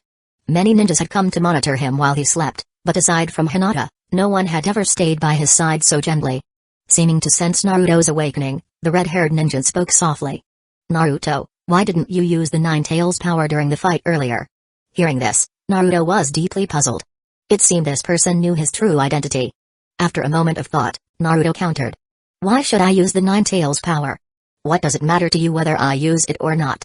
If you had used the Nine Tails power, you would have at least had a chance to escape earlier." The red-haired ninja paused, then continued. "Wait, no. The 8 trigram seal on you has been reinforced. You don't even have a chance to communicate with the Nine Tails. No wonder you can't use its power. That fox has been locked in a cage for over a decade. It's probably on the verge of breaking down." Naruto noticed the change in the other's tone and glanced at their vibrant red hair. He asked uncertainly, "You know so much about the Night Tails Jinchuriki. Are you from the Uzumaki clan?" The red-haired ninja nodded, somewhat surprised. "I am indeed from the Uzumaki clan. But how do you know about the Uzumaki clan? Since when does the Ninja Academy teach about us? I read some books at home when I'm alone." After a brief pause, Naruto continued. "But if you're from the Uzumaki clan, why didn't you reveal your identity earlier? I thought you were an enemy. By the way, what about Sakura and Tazuna? Have you seen Sasuke?" The red-haired ninja shook her head. "Your client and teammate are temporarily detained. As for Sasuke, I haven't seen him. He might have been captured by Itachi Uchiha, or he might have escaped. However, I came here for you. The others aren't my concern." Hearing this, Naruto frowned. "Why did you come for me? Just because we're from the same clan? Did Byakuya send you? You know Byakuya?" The red-haired ninja grew even more surprised. Naruto nodded slightly. "A few days ago, I met Byakuya briefly. I know he's been following us, trying to use me, the Night Tails Jinchuriki, to lure out the masked man. During the fight earlier, I was wondering why Byakuya didn't show up. Turns out he sent you instead." Naruto's calm analysis made the red-haired ninja smile. She had initially thought that Naruto, having grown up without parental care, might have turned out differently. But to her surprise, Naruto had matured quickly, already thinking like a jonin despite having just graduated from the academy. While she felt relieved, she also felt a pang of heartache for Naruto. How much suffering had Naruto endured in Hidden Leaf Village to develop such meticulous thinking at such a young age? Growth always comes at a cost. After a moment of contemplation, the red-haired ninja said, "Since you know who I am, I won't hide it anymore. I came here specifically to train you. As a descendant of the Uzumaki clan and the Nine-Tails Jinchuriki, your current strength is far too lacking. During this time, I'll teach you how to use sealing techniques and how to control the Nine-Tails power. Once you can control the Nine-Tails power, becoming Hokage won't be too difficult for someone as hardworking as you. Teach me sealing techniques and how to control the Nine-Tails power." Naruto's eyes narrowed with suspicion. He didn't believe that such good fortune would fall into his lap without a reason. He immediately countered. "What are you and Byakuya planning by helping me get stronger?" The red-haired ninja sighed. She couldn't reveal her identity now, couldn't tell Naruto that he was her child and that she was helping him unconditionally. Due to her injuries, she had spent most of the past decade in a state of recovery, with little time to grow emotionally. It felt like she had woken up one day to find she had a teenage son, and she had no idea how to interact with him. After a moment of thought, the red-haired ninja spoke in a cold tone. "You don't need to know that. As Byakuya-sama said, if you don't have the strength of an elite Jonin, you're not even qualified to be a pawn. You can refuse our help, but we can also stop protecting you." Hearing the icy tone, Naruto suddenly snapped out of his thoughts. Why had he felt like he could negotiate? Was it because the other's chakra had made him let his guard down? After a brief hesitation, Naruto nodded at the red-haired ninja and agreed to her conditions. Once the agreement was reached, the red-haired ninja took Naruto to see Sakura. With her chakra sealed, Sakura had been sitting quietly in a small wooden cabin. When she saw Naruto awake, Sakura exclaimed, "Naruto, you're finally awake. I thought after being captured, I'd never see you again." Naruto smiled and said, "This person was actually sent by the Hokage to protect us. There was just a misunderstanding earlier, which led to the conflict." "I see." Sakura didn't doubt Naruto's explanation and immediately asked anxiously, "What about Sasuke? Did the Hokage's people manage to rescue him?" "Well." Naruto wasn't sure how to answer. The red-haired ninja glanced at Sakura and said, "We're no match for Itachi Uchiha. His target is Sasuke. Since he didn't kill Sasuke back then, he probably won't kill him now either." Sakura finally relaxed a bit and then looked at the red-haired ninja and Naruto. "What are you two planning to do now? Are you heading back to the village?" Naruto shook his head. "This person is taking me for special training." "Special training?" Sakura's expression dimmed slightly. "Then you two need to be careful. I feel like Itachi Uchiha and Kisame might come after us again." "Don't worry, she is really strong." After exchanging a few more words, the red-haired ninja led Naruto to a secluded area. Instead of starting the training immediately, she asked Naruto to demonstrate the jutsu he had learned so far. Naruto nodded and began showcasing his techniques. The number of jutsu Naruto had mastered wasn't extensive, and high-level techniques were especially scarce. Aside from the shadow clone technique and the Rasengan, most of his jutsu were basic, lacking any elemental transformations. However, the red-haired ninja could see that Naruto's fundamentals were solid. After observing all of Naruto's techniques, she assessed that his strength was at the peak of a Chunin's level. While he could easily defeat most Genin and Chunin, his chances of winning against a Takebutsu Jonin were slim. And if he faced a full-fledged Jonin, escaping would be extremely difficult. To quickly boost Naruto's strength, he needed to establish communication with the Nine-Tails. If he could borrow the Nine-Tails' power, his potential would skyrocket, potentially rivaling even a Kage in a short amount of time. But the Nine-Tails wasn't cooperative. Although its strength was significantly reduced within the mental space, defeating it and forcibly using its power would still be incredibly challenging. After some thought, the red-haired ninja decided to teach Naruto sealing techniques. By using seals to restrict the Nine-Tails, they could force it to hand over its chakra. The foundation of sealing techniques lay in Fuin Jutsu, the intricate, tadpole-like symbols. By molding chakra into these symbols, arranging them in the correct order, and activating them, one could restrict an enemy's movements or even seal their chakra entirely. Naruto tried his hand at it but quickly realized that sealing techniques were far too difficult for the average ninja. After several hours of practice, Naruto still hadn't grasped even the most basic Fuin Jutsu symbols, much to the red-haired ninja's frustration. At this rate, it would take months for Naruto to master the basics of sealing techniques and years to become proficient. But she only had a week at most to spend with Naruto. There simply wasn't enough time. Suppressing the urge to scold him, the red-haired ninja said, "Sealing techniques might not be for you. Let's focus on controlling chakra and establishing communication with the Nine-Tails instead." With that, she formed hand seals and placed a palm on Naruto's stomach, partially unlocking the 8-trigram seal. As the seal loosened, Naruto felt a surge of chakra within him. Although the amount was small, It was incredibly violent and domineering. With his chakra actively disrupting him, even performing basic jutsu became a struggle. After forming hand seals and barely managing to create a few shadow clones, Naruto looked at the misshapen clones and couldn't help but twitch his lips. Senpai. The Nine-Tails chakra doesn't seem to help me get stronger. The red-haired ninja also noticed how the Nine-Tails chakra was interfering with Naruto. She sighed and said, "To quickly improve your strength, you need to adapt to the Nine-Tails chakra. But before that, you should meet the Nine-Tails face to face. Here's how to enter the mental space." After memorizing the method to enter the mental space, Naruto closed his eyes and found himself in a dark, damp underground area. Wading through ankle-deep water, Naruto saw a massive cage. Behind the bars was a monstrous creature, a giant, nine-tailed red fox. This was the Nine-Tails, the beast sealed within him. The moment the Nine-Tails saw Naruto, it bared its fangs and roared. "Jinchuriki, get out."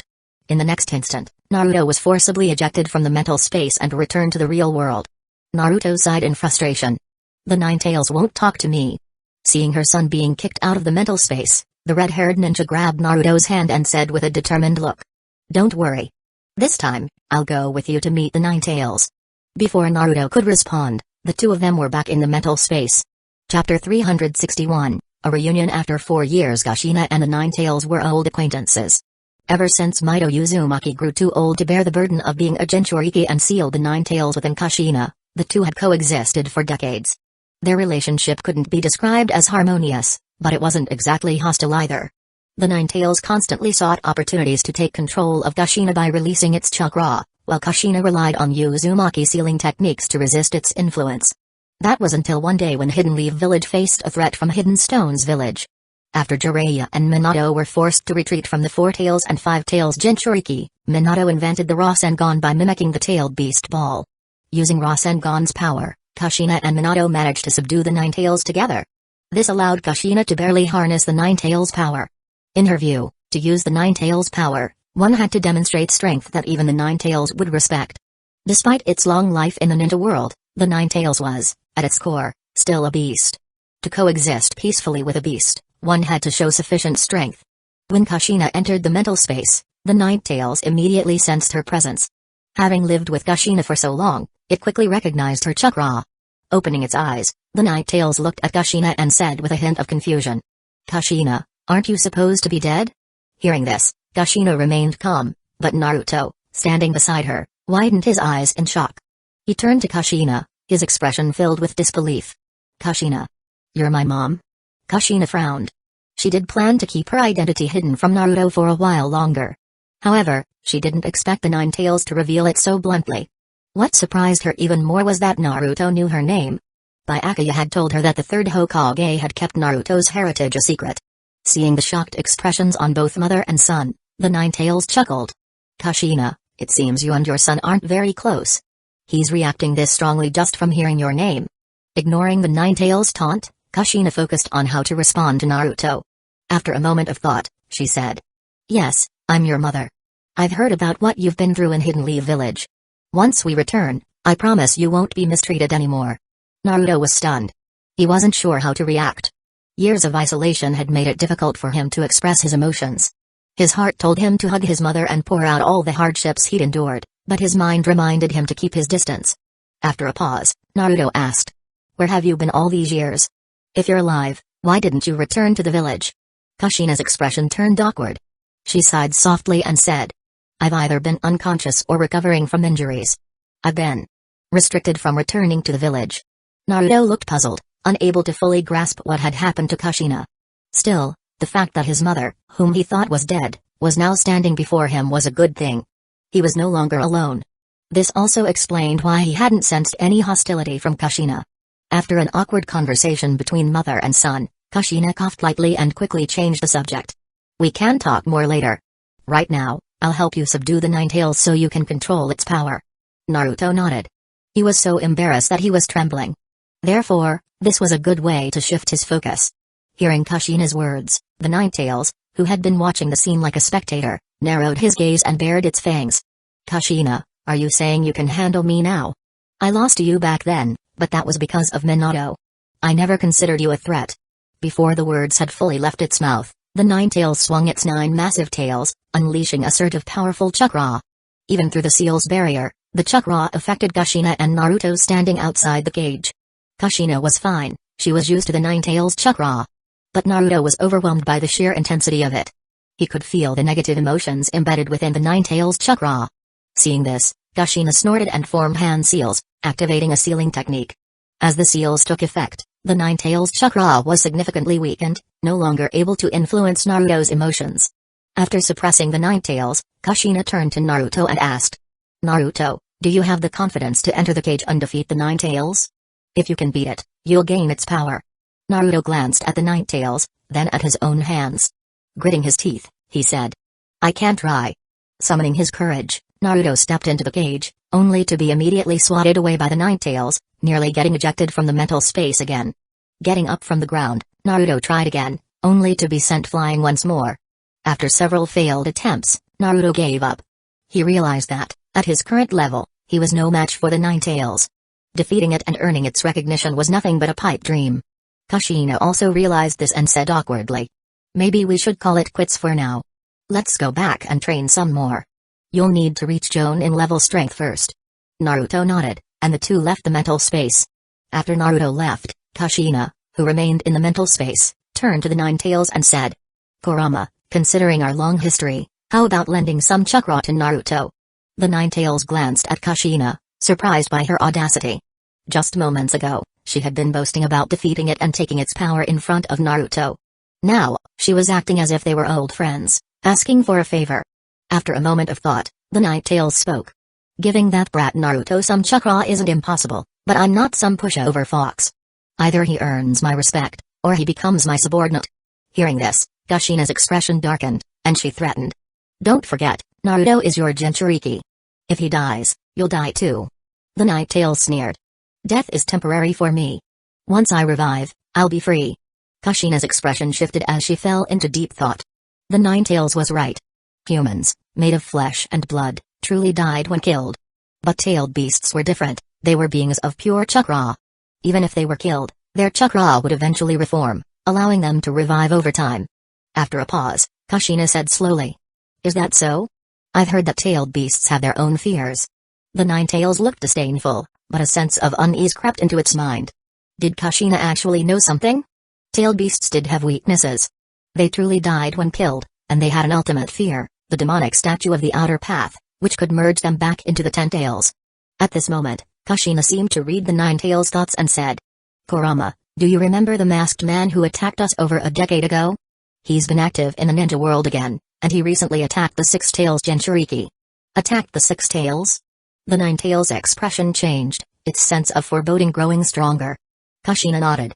"After the attack, the Six Tails Jinchuriki has gone missing. There have also been records of attacks on the Two Tails and Three Tails in recent years. What do you think the masked man is planning, Kurama?" The Nine-Tails tried to calm itself and said defiantly, "Isn't it just copying Hashirama Senju's method of distributing tailed beasts? I know how you shinobi think. But no matter how you try to balance power, you can't avoid war." Kushina smiled mysteriously and said, "There's one more thing. The masked man calls himself Madara Uchiha. You're not unfamiliar with Madara Uchiha, are you, Kurama?"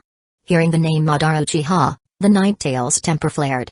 Before Madara Uchiha, no one in the ninja world had treated it like a summoning beast. To this day, it still bore the summoning contract Madara had placed on it.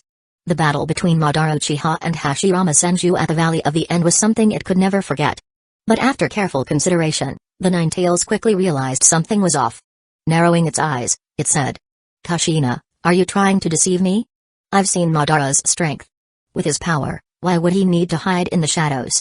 Kushina shrugged and said, "I'm not sure about that. But according to Byakuya, the masked man does call himself Madara Uchiha, and he possesses the Mengekyo Sharingan. Back then, didn't he use summoning techniques on the Mengekyo Sharingan to control you?"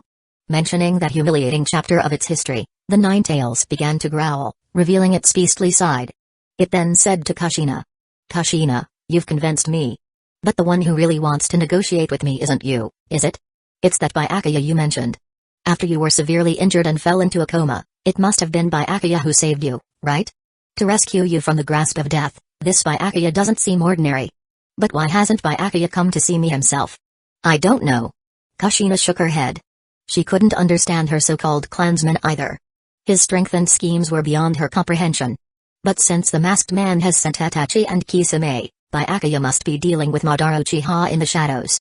The Night-Tail scanned its surroundings with its senses but found no notable chakra nearby. Retracting its senses, it said to Kushina. Let's talk about our deal. You want me to share my chakra with Naruto, but I can't just give it away for free. Besides, with his current abilities, he can't handle my power. Just don't interfere with him. As for his strength, Kushina continued, I believe he will soon surpass Minato and become one of the strongest shinobi in the world. After all, he inherited Minato's bloodline and has your power. The Nine-Tails looked serious as it stared at Kushina. I've never seen you praise someone so much before. But you're right. If he can truly reach Minato's level and combine it with my power, he might actually have a chance to defeat Madara Uchiha. Kushina frowned. Kurama, is Madara Uchiha really that powerful? The Night-Tails nodded. Madara Uchiha is far stronger than you can imagine. During the Warring States period, he might not have been a match for Hashirama Senshu, but there's no Hashirama in this era. Hearing this, Kushina realized the true extent of Madara's strength. However, the current Madara Uchiha was an imposter, Obito, Minato's former student. They wouldn't have to face the legendary Madara Uchiha. Meanwhile, after buying enough time, Yamato and the Anbu squad chose to retreat. Yamato had hoped to capture Itachi Uchiha on the spot, but he knew that with his current strength, it was impossible to bring Itachi to justice. Moreover, judging from the bounty on Itachi's head, the third Hokage's attitude toward him seemed somewhat ambiguous. Itachi had indeed slaughtered the entire Uchiha clan, but from the third Hokage's perspective, the village hadn't suffered much loss. Back then, rumors of the Uchiha clan's impending rebellion had spread like wildfire throughout the village. Major clans and Anbu members were all aware that the Uchiha were planning a coup and had prepared to take sides or suppress the rebellion. Just as everyone expected the coup to begin, Itachi annihilated the Uchiha clan. Many Anbu members suspected that the third Hokage had ordered Itachi to carry out the massacre, while others believed it was Denzo Shimura's doing. Only the leader of the road organization could issue such a ruthless command. Even after Itachi became a rogue ninja, he didn't cause much harm to the village. Whenever Leaf Shinobi encountered Itachi on missions, as long as they chose to flee, there were no major conflicts. After Yamato and the others left, Itachi didn't pursue them. He stayed in place for a while before heading to check on Sasuke, making sure he wasn't in danger. Sasuke was still young. If he couldn't withstand the pressure of the Tsukuyomi and was ambushed while unconscious. Following the path from his memory, Itachi quickly found the unconscious Sasuke. Besides Sasuke, Itachi saw a familiar figure. Although the person wore a root organization mask, Itachi couldn't mistake their build and demeanor. Just as Itachi was about to speak, the other person said first. Itachi, didn't you promise not to harm the village's shinobi? What's going on now? Hearing this, Itachi's expression changed. He replied. Shizui, you know I didn't truly attack them. If I had, they'd be dead by now. Facing his former friend, Itachi remained cold. They had once shared the same ideals, but now they had gone their separate ways. What was ironic was that the shinobi who had once believed in the village had become a rogue ninja, working under Madara Uchiha to hunt tailed beasts. Meanwhile, the shinobi who had valued his clan above all else had become the leader of the root organization, using the Uchiha clan to take over root and protect the village from the shadows. Shizui looked at Itachi and tightened his gaze. I've told you many times, Shizui is dead. I am now Denzo of the root organization, the Hokage who protects Hidden Leaf Village from the shadows. Chapter 362, Sasuke and Shizui. After hearing Shizui's words, Itachi fell into a long silence.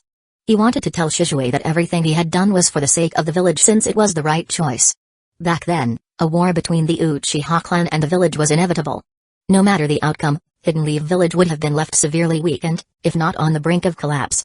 Indeed, if Itachi hadn't stopped the Uchiha coup in time, Hidden Leaf Village, already drained of its strength, wouldn't have been able to withstand the invasion from Hidden Stone's village. The outcome of that war wouldn't have been a stalemate, it would have been the loss of vast territories for the Land of Fire and Hidden Leaf Village's descent into a second-rate village. However, on that fateful night of the Uchiha massacre, both of them had made their choices. Itachi chose the village, while Shizui chose the clan. Although the Uchiha clan had since become intertwined with Hidden Leaf Village's root organization, the rift between them was irreparable. After a brief pause, Itachi asked Shizui. Was Sasuke's mission this time arranged by you?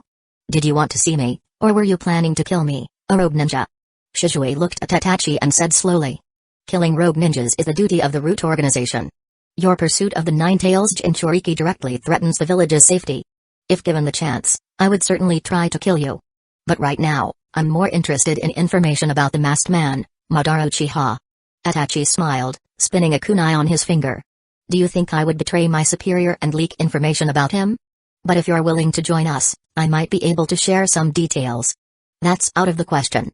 I have no intention of leaving Hidden Leaf Village anytime soon." Shisui shook his head, rejecting Itachi's proposal. He then activated his Sharingan and locked eyes with Itachi, casting a Genjutsu. Under the influence of the Genjutsu, Itachi felt his senses being manipulated. The scene before him shifted from the wilderness to the Uchiha clan compound. However, Itachi remained calm. He activated his Mangekyo Sharingan to counter Shisui's Genjutsu, and the two engaged in a battle of illusions. Both were masters of Genjutsu, capable of silently killing their opponents. But when the gap in their Genjutsu prowess was negligible, the fight became awkward. In the Genjutsu space, Shisui and Itachi clashed fiercely. Yet, to an outside observer, the two were simply standing still, staring at each other, creating a rather comical scene. The Genjutsu battle lasted several minutes. Realizing that their strength was evenly matched, Itachi took one last deep look at Sasuke, who was still unconscious beside Shisui, and then left the area. He didn't want to escalate the conflict with Shisui, nor did he want to linger too long and risk arousing the masked man's suspicions. After Itachi left, Shisui fell into deep thought, his expression complex. During their time in the Genjutsu space, Itachi had provided him with a lot of information about the masked man. While the information wasn't particularly groundbreaking, it was enough to prove Itachi's sincerity. Unfortunately, Shisui had little interest in thwarting the masked man's schemes. He wasn't particularly invested in protecting Hidden Leaf Village either. The reason he had chosen to play the role of Denzo, aside from Byakuya's orders, was to witness Hiru's and Saratobi's downfall and to make Denzo regret and despair. Pulling his thoughts back, Shisui turned his attention to Sasuke, who was still unconscious. Judging by the furrow in Sasuke's brow and the traces of chakra left on him, Sasuke had likely fallen victim to Itachi's Genjutsu, reliving the horrors of the Uchiha massacre. Itachi was truly going all out to force Sasuke to awaken the Mangekyo Sharingan. But didn't he worry that once Sasuke awakened it, his first target would be his cold and ruthless older brother?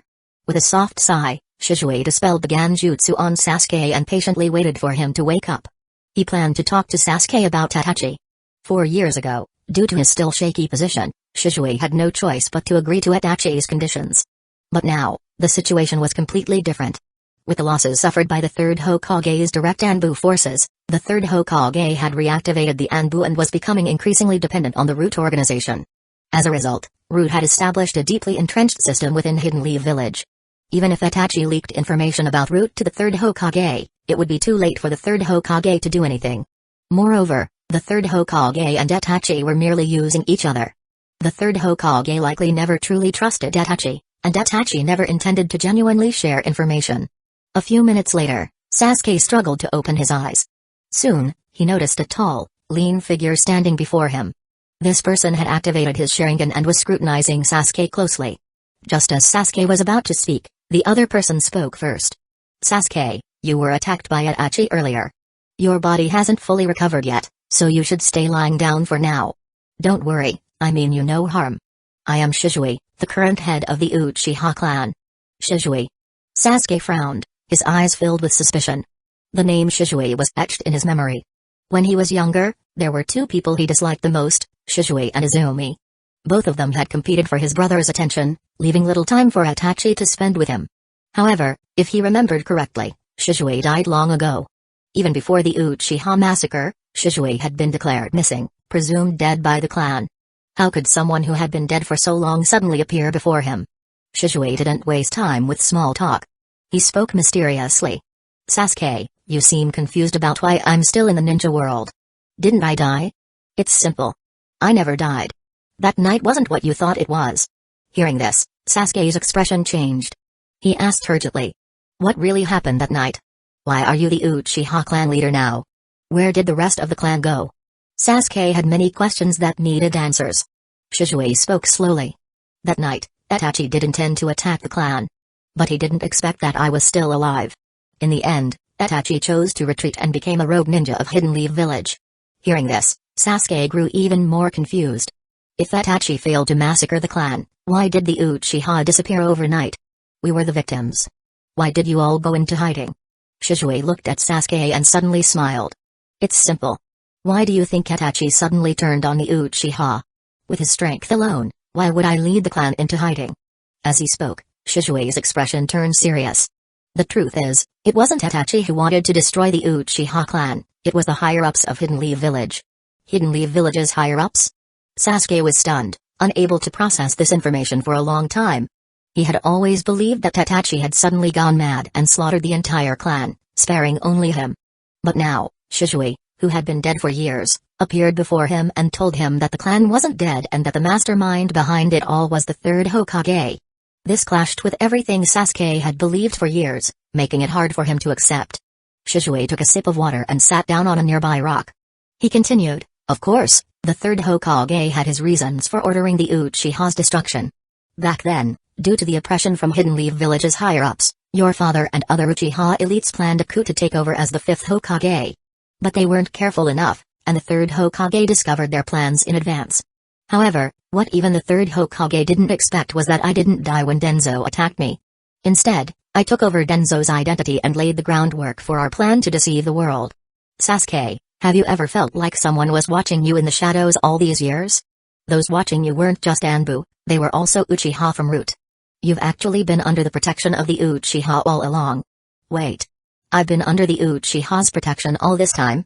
The flood of information overwhelmed Sasuke's mind, leaving him in a state of shock. However, as he slowly processed the information, Sasuke began to piece things together. He finally understood who had sent the ninjutsu scroll a year ago.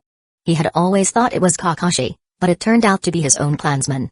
However, if the entire clan had survived due to the heaven-stealing plan, then his relentless training seemed meaningless. After all, the driving force behind his efforts had always been his hatred. Now, with no reason for revenge, he no longer needed to train so hard. But there was still one thing he couldn't understand, and he needed an answer from Shizue. Shizue, if you've already taken control of Root and the clan has been successfully relocated, why did Itachi leave the village and become a rogue ninja? Mentioning Itachi, Shizue's expression changed. He sighed and said, because Itachi and I disagreed. Itachi sided with the village, while I stood with the clan. Moreover, I couldn't allow Uchiha who had turned against his own clan to remain in Hidden Leaf Village. Well, no matter the reason, I can't forgive Itachi for attacking our clansmen. After hearing Shizue's explanation, Sasuke somewhat understood Shizue's perspective. He, too, couldn't forgive someone who had turned against their own clan, especially since Itachi had also targeted their parents. Pulling his thoughts back, Shizue turned to Sasuke and said, haven't you always been frustrated about not having anyone to teach you Uchiha ninjutsu and Genjutsu? After this mission, I'll have you join Root for special training. Join Root? Sasuke shook his head. I don't plan to leave Team 7 anytime soon. Besides, I've always been under the third Hokage's watch. Joining Root recklessly would expose you. You're right. I didn't think that through. Shizue smiled and said. But even if that old man, the third Hokage, finds out the truth, what can he do? He can't do without Root now, unless he's willing to give up his power as Hokage. At that moment, Sasuke suddenly remembered something and asked anxiously. By the way, did you see Naruto and the others on your way here? They're still being pursued. Shizue patted Sasuke's shoulder. Don't worry about the Nine-Tails Jinchuriki. He has specialized ninja protecting him. Instead of worrying about that, you should focus on how to get through the special training. The Nine-Tails Jinchuriki? This was the first time Sasuke had heard this term. Shizue noticed Sasuke's confusion and explained. That's Naruto from Team 7. His identity is special, he's the fourth Hokage's son and the Nine-Tails Jinchuriki of the village. The fourth Hokage's son? Sasuke was hit with another shocking revelation. Yes, the fourth Hokage's son. Otherwise, he wouldn't have the qualifications to become the Nine-Tails Jinchuriki. As long as nothing happens to him, a Jinchuriki will always possess Kage-level strength. I know he's your rival. If you don't work hard, you'll fall far behind. Sasuke was already numb. The day had been filled with too many shocking revelations, making him feel like he could accept even the most outrageous news. So what if Naruto was the fourth Hokage's son? It didn't matter. He was still his friend. After getting the information about Naruto, Sasuke asked Shizue. If Naruto is safe, what about Kakashi-sensei? How is he? Has the village arranged protection for him? Shizue fell into thought for a few seconds before saying. Kakashi is a seasoned Jonin. He can protect himself. If things get too dangerous, he can always retreat. He's not a fool. Hearing this, Sasuke silently mourned for Kakashi for a few seconds. Both he and Naruto had powerful backgrounds, while Kakashi's only background was himself. He truly had to rely on his own efforts. After several hours of battling Kisame, Kakashi had long lost his initial composure. In the beginning, with his Sharingan and lightning style, he had managed to suppress Kisame, preventing him from going to support Itachi. But as time passed, Kakashi's weaknesses became apparent. Kakashi's weakness was his chakra reserves. Although his chakra wasn't low compared to other jonin in the ninja world, it was actually above average. It paled in comparison to Kisame's massive chakra reserves and seemingly endless stamina. After a prolonged battle, Kakashi could no longer maintain his suppression and was even at risk of being overpowered. His body was on the verge of collapse. Seeing Kakashi's exhaustion, Kisame didn't press the attack. His mission was only to stop Kakashi from leaving. There was no need to fight to the death. With the strength of those kids, they stood no chance against Itachi. All he had to do was wait patiently, and Itachi would return soon. Seeing that Kisame wasn't taking the bait, Kakashi grew increasingly anxious. He knew that Naruto and the others were protected by Lee Fanbu, but they were up against Itachi Uchiha, whose strength was unfathomable. Just as Kakashi was growing desperate, Yamato and his Anbu squad appeared on the coastline. The moment Yamato saw Kisame, he activated Wood Style, Advent of a World of Trees, creating a forest along the coastline in an attempt to capture Kisame alive. Chapter 363, The Ignorant and Fearless Gato. Faced with the sudden Wood Style technique, Kisame did not retreat but attempted to resist. However, against Yamato, Kisame's expertise in taijutsu and water style was completely countered, preventing him from displaying his full strength. With no other choice, he dove into the sea, peering at Yamato and Kakashi from beneath the water's surface. Realizing that the newcomer was Yamato from Hidden Leaf Village as Anbu, Kisame knew he would not be able to take down Kakashi. But his mission was merely to stall Kakashi and prevent him from supporting the Night-Tail's Jinchuriki. He did not need to defeat Kakashi completely. Even with Yamato's interference, he was not without options. For Kisame, completing his mission was more important than his life. A shinobi's purpose was to execute missions flawlessly, and this particular mission was one that aimed to bring eternal peace to the world. He saw no reason to give up. Kakashi, initially startled by the Wood Style, quickly realized it was Yamato providing support. Understanding this, Kakashi breathed a sigh of relief and took the opportunity to recover some chakra, preparing for the upcoming battle. Meanwhile, beneath the water, Kisame secretly gathered chakra, readying a large-scale water-style attack to block Kakashi and his allies. Just then, Yamato instantly appeared beside Kakashi and said, "Kakashi-senpai, Itachi Uchiha will be here soon. We should retreat." Hearing this, Kakashi's expression changed, and he immediately asked about Naruto and the others. Yamato shook his head and sighed. "I'm not a match for Itachi, but I bought them 30 minutes. I don't know where they managed to escape to." Kakashi's face darkened, but he still chose to follow Yamato's suggestion and leave. The top priority now was finding Team 7. Both Naruto and Sasuke's identities were crucial. If anything happened to them, Hidden Leaf Village would suffer heavy consequences.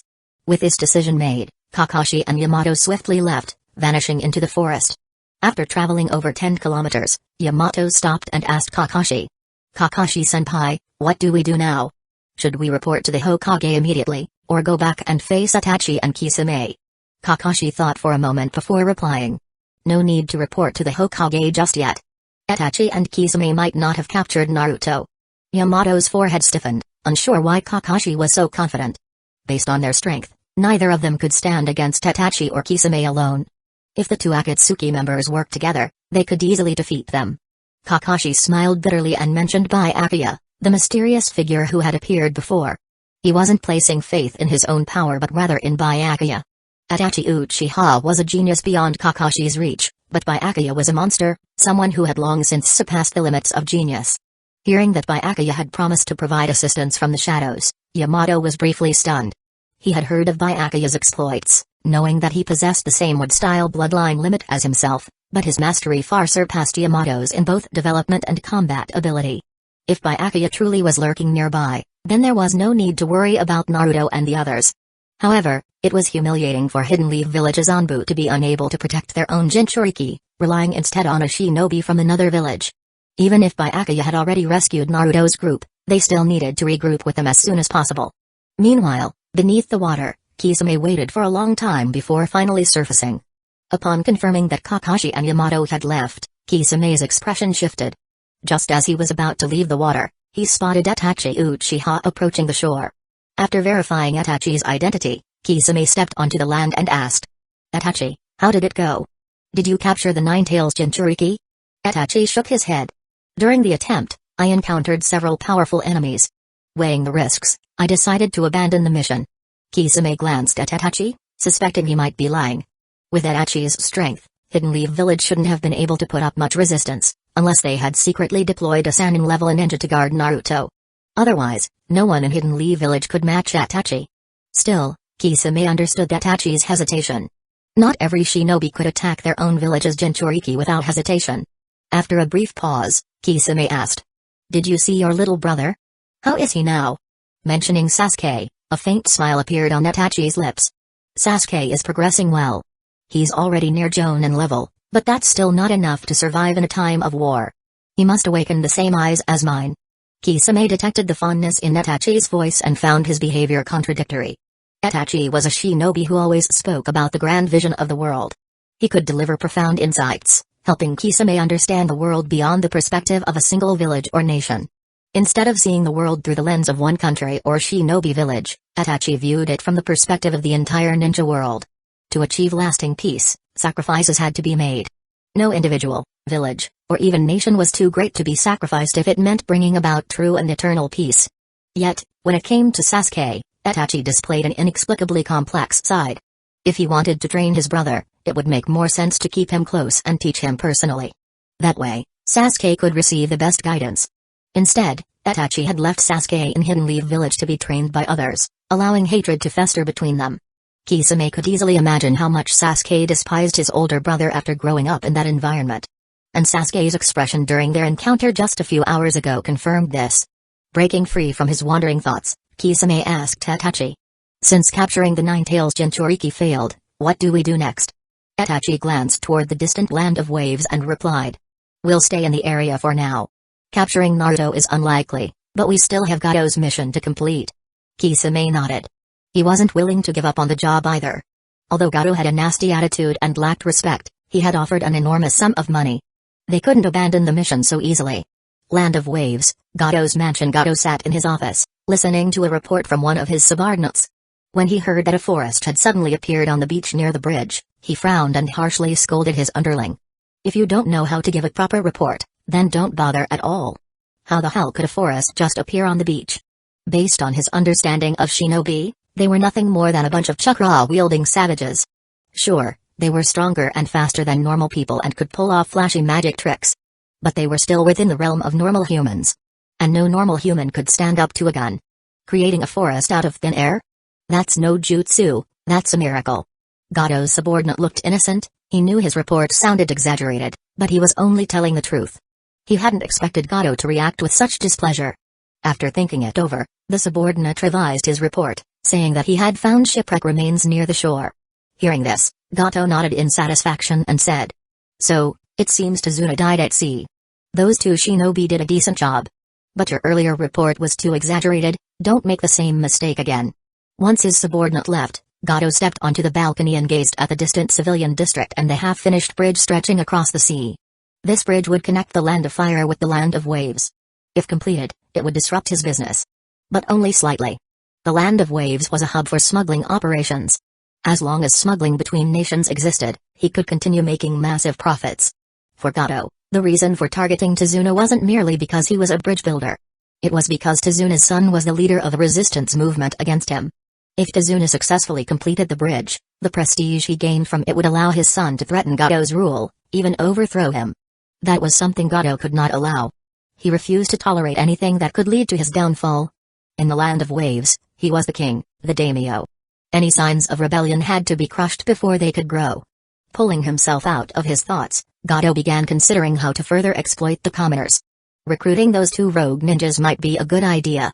He could use them to assassinate those who opposed him while also gaining valuable intelligence on shinobi. As one of the world's top smugglers, his ambitions weren't limited to smuggling alone. He wanted to become the most powerful businessman in the world, amass enough land to establish his own legacy, and become the first daimyo of his family. Just as Gado was lost in his grand ambitions, Byakuya appeared beside him, silently extending a hand. Feeling the sudden weight on his shoulder, Gado's expression changed. He turned sharply and saw a man in a black cloak with red clouds, Byakuya. Frowning, Gato demanded. Who are you? A new shinobi? Though Gato didn't recognize Byakuya, he did recognize a ninja forehead protector. Clicking his tongue in irritation, he continued cursing under his breath. Byakuya looked at Gato in mild confusion before casting a genjutsu, making him faint instantly. Shaking his head, Byakuya muttered. How did someone this oblivious survive as a major businessman in the shinobi world? Thinking back to how Gato treated Zabuza in the original timeline, Byakuya found it unsurprising. Gato's attitude toward shinobi was not unique, as many nobles in the shinobi world looked down on them.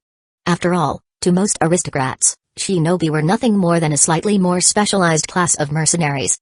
And since most shinobi lacked formal education, they were known more for destruction than creation. This meant that despite their superior combat abilities, they still ended up under the rule of the aristocracy. However, the establishment of the Ninja Academy by the second Hokage changed things. Shinobi were no longer just trained within clans, they now had a formal education system. In reality, ninja villages had become nearly independent micronations within their respective countries. Some daimyo had noticed this shift and had begun imposing restrictions on ninja villages. The Land of Wind and the Land of Rain were prime examples. Their leaders used inherited political authority and a divide-and-conquer strategy to maintain control over their villages.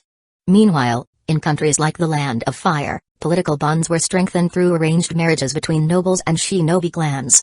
The rulers of these great nations understood that the times were changing. Bit by bit, they ceded power to the shinobi. But Gato, isolated in the Land of Waves, had not realized this shift. By pushing Zabuza into a desperate situation, he had ultimately sealed his own fate. Breaking free from his musings, Byakuya stepped over the unconscious Gato and got to work. His trip to the Land of Waves wasn't just to use Itachi Uchiha and Kisame to test Naruto's growth, he was also here for Gato's wealth. Gato had made a fortune through smuggling. Over the years, he must have accumulated an enormous amount of wealth. While this money wasn't particularly significant to the Akatsuki, funds were always useful. The organization had massive expenses since many experiments and research projects required substantial financial investment to develop successfully. Using genjutsu, Byakuya extracted details about Gato's assets, only to be disappointed. Gato's liquid assets weren't as substantial as expected. Most of his wealth was tied up in land and other non-liquid investments. Converting those assets into usable funds would take time. But more importantly, Gato's greatest asset wasn't his money, it was the Land of Waves itself. Its strategic location made it an ideal port, which was why Gato had been able to amass such a fortune in the first place. If Byakuya wanted to maximize the benefits of this mission, he needed to bring the Land of Waves under Akatsuki's control. As he formulated a plan, Byakuya made his way to the underground vault, where a familiar figure stood waiting. It was none other than the masked man, Obito. Upon seeing Obito, Byakuya smiled and greeted him casually. Then, he said, "Masked man, you did a great job this time. By having Itachi Uchiha and Kisame attack Naruto, we now have a reason to seize control of the Land of Waves." Obito's expression darkened, but he said nothing, likely because of Byakuya's overwhelming strength. Obito had received news of Naruto leaving the village long ago. Originally, he had no plans to attack Naruto yet, since his reputation alone made him a target for the 5 great shinobi nations. But Byakuya had sought him out, bringing White Zetsu along, and set this entire operation into motion. Looking at the situation now, the plan had succeeded. It had reinforced Byakuya's reputation. But the cost was that Obito had now painted a target on his back. He would be marked as an enemy of the 5 great nations. Obito had long since resigned himself to playing the villain, but he still found Byakuya irritating. Byakuya, unfazed by the murderous glare, simply asked, "Masked man, have you moved all of the valuables to Hidden Rain Village?" Chapter 364, continuing the mission. Faced with Byakuya's inquiry, Obito nodded and then curiously asked, "I transferred the money to a nearby base long ago. You just need to send someone to retrieve it. However, what I really want to know is why you're so obsessed with money. With our strength, as long as we successfully collect the tailed beasts and revive the tentails, money will be nothing more than a number to us. There's no need to deliberately amass wealth." Byakuya glanced at Obito before responding. "With that mindset, I'm starting to doubt whether you're actually serious about governing Hidden Mist Village. Given your abilities, even if you do try to govern the village, it would only backfire." Hearing this, Obito flushed with embarrassment but had no retort. Byakuya wasn't wrong. After using Genjutsu to control Yaguraka Itachi, he genuinely tried to govern Hidden Mist Village, but the result was the opposite of what he intended. The village only grew weaker. This left him speechless. He had never intended for Hidden Mist Village to fall into chaos. As if seeing through Obito's thoughts, Byakuya continued. Masked man, I know you have many doubts. You're probably still questioning why, in this operation, I didn't directly target the Nine-Tails Jinchuriki. The reason is simple. Reviving the Ten-Tails is part of Akatsuki's plan, but it's not the whole plan. My original dream was to rebuild Hidden Eddy Village. But as time passed, I wanted the entire ninja world to fall under Akatsuki's rule, using the Ten-Tails' terrifying power as a deterrent to enforce decades of peace. During this process, there will inevitably be conflicts and bloodshed, but I still want to minimize war and shorten the duration of these conflicts. Accumulating wealth and nurturing subordinates are also meant to shorten this time. You're also striving for peace, which is why you're helping collect the tailed beasts to revive the Ten-Tails, right? Hearing Byakuya's heartfelt words, Obito was momentarily stunned, then began contemplating the feasibility of using the Ten-Tails to intimidate the ninja world. Byakuya's approach was actually similar to that of Madara Uchiha and Hashirama Senju. Back then, Hashirama seemed to balance the power of the great ninja villages by distributing the tailed beasts. But in reality, the tailed beasts weren't enough to deter the 5 great villages. The true deterrence came from Hashirama himself and Madara Uchiha.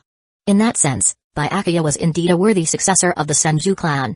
Though the method of maintaining peace had evolved from distributing tailed beasts to using the Ten-Tails as a deterrent, in essence, it was no different from how Hidden Leaf Village operated decades ago. The only difference was that Hashirama would age and die, whereas the Ten-Tails could theoretically live forever. However, the Ten-Tails wasn't a ninja. Even if they obtained it, there was always a risk of it being stolen. Once Byakuya grew old and died, the ninja world would inevitably plunge into chaos again. Deep down, Obito looked down on this way of maintaining peace. Using the Ten-Tails' brute force to intimidate the ninja world into peace could work for a time, but it wouldn't solve the ideals and dreams of ninjas.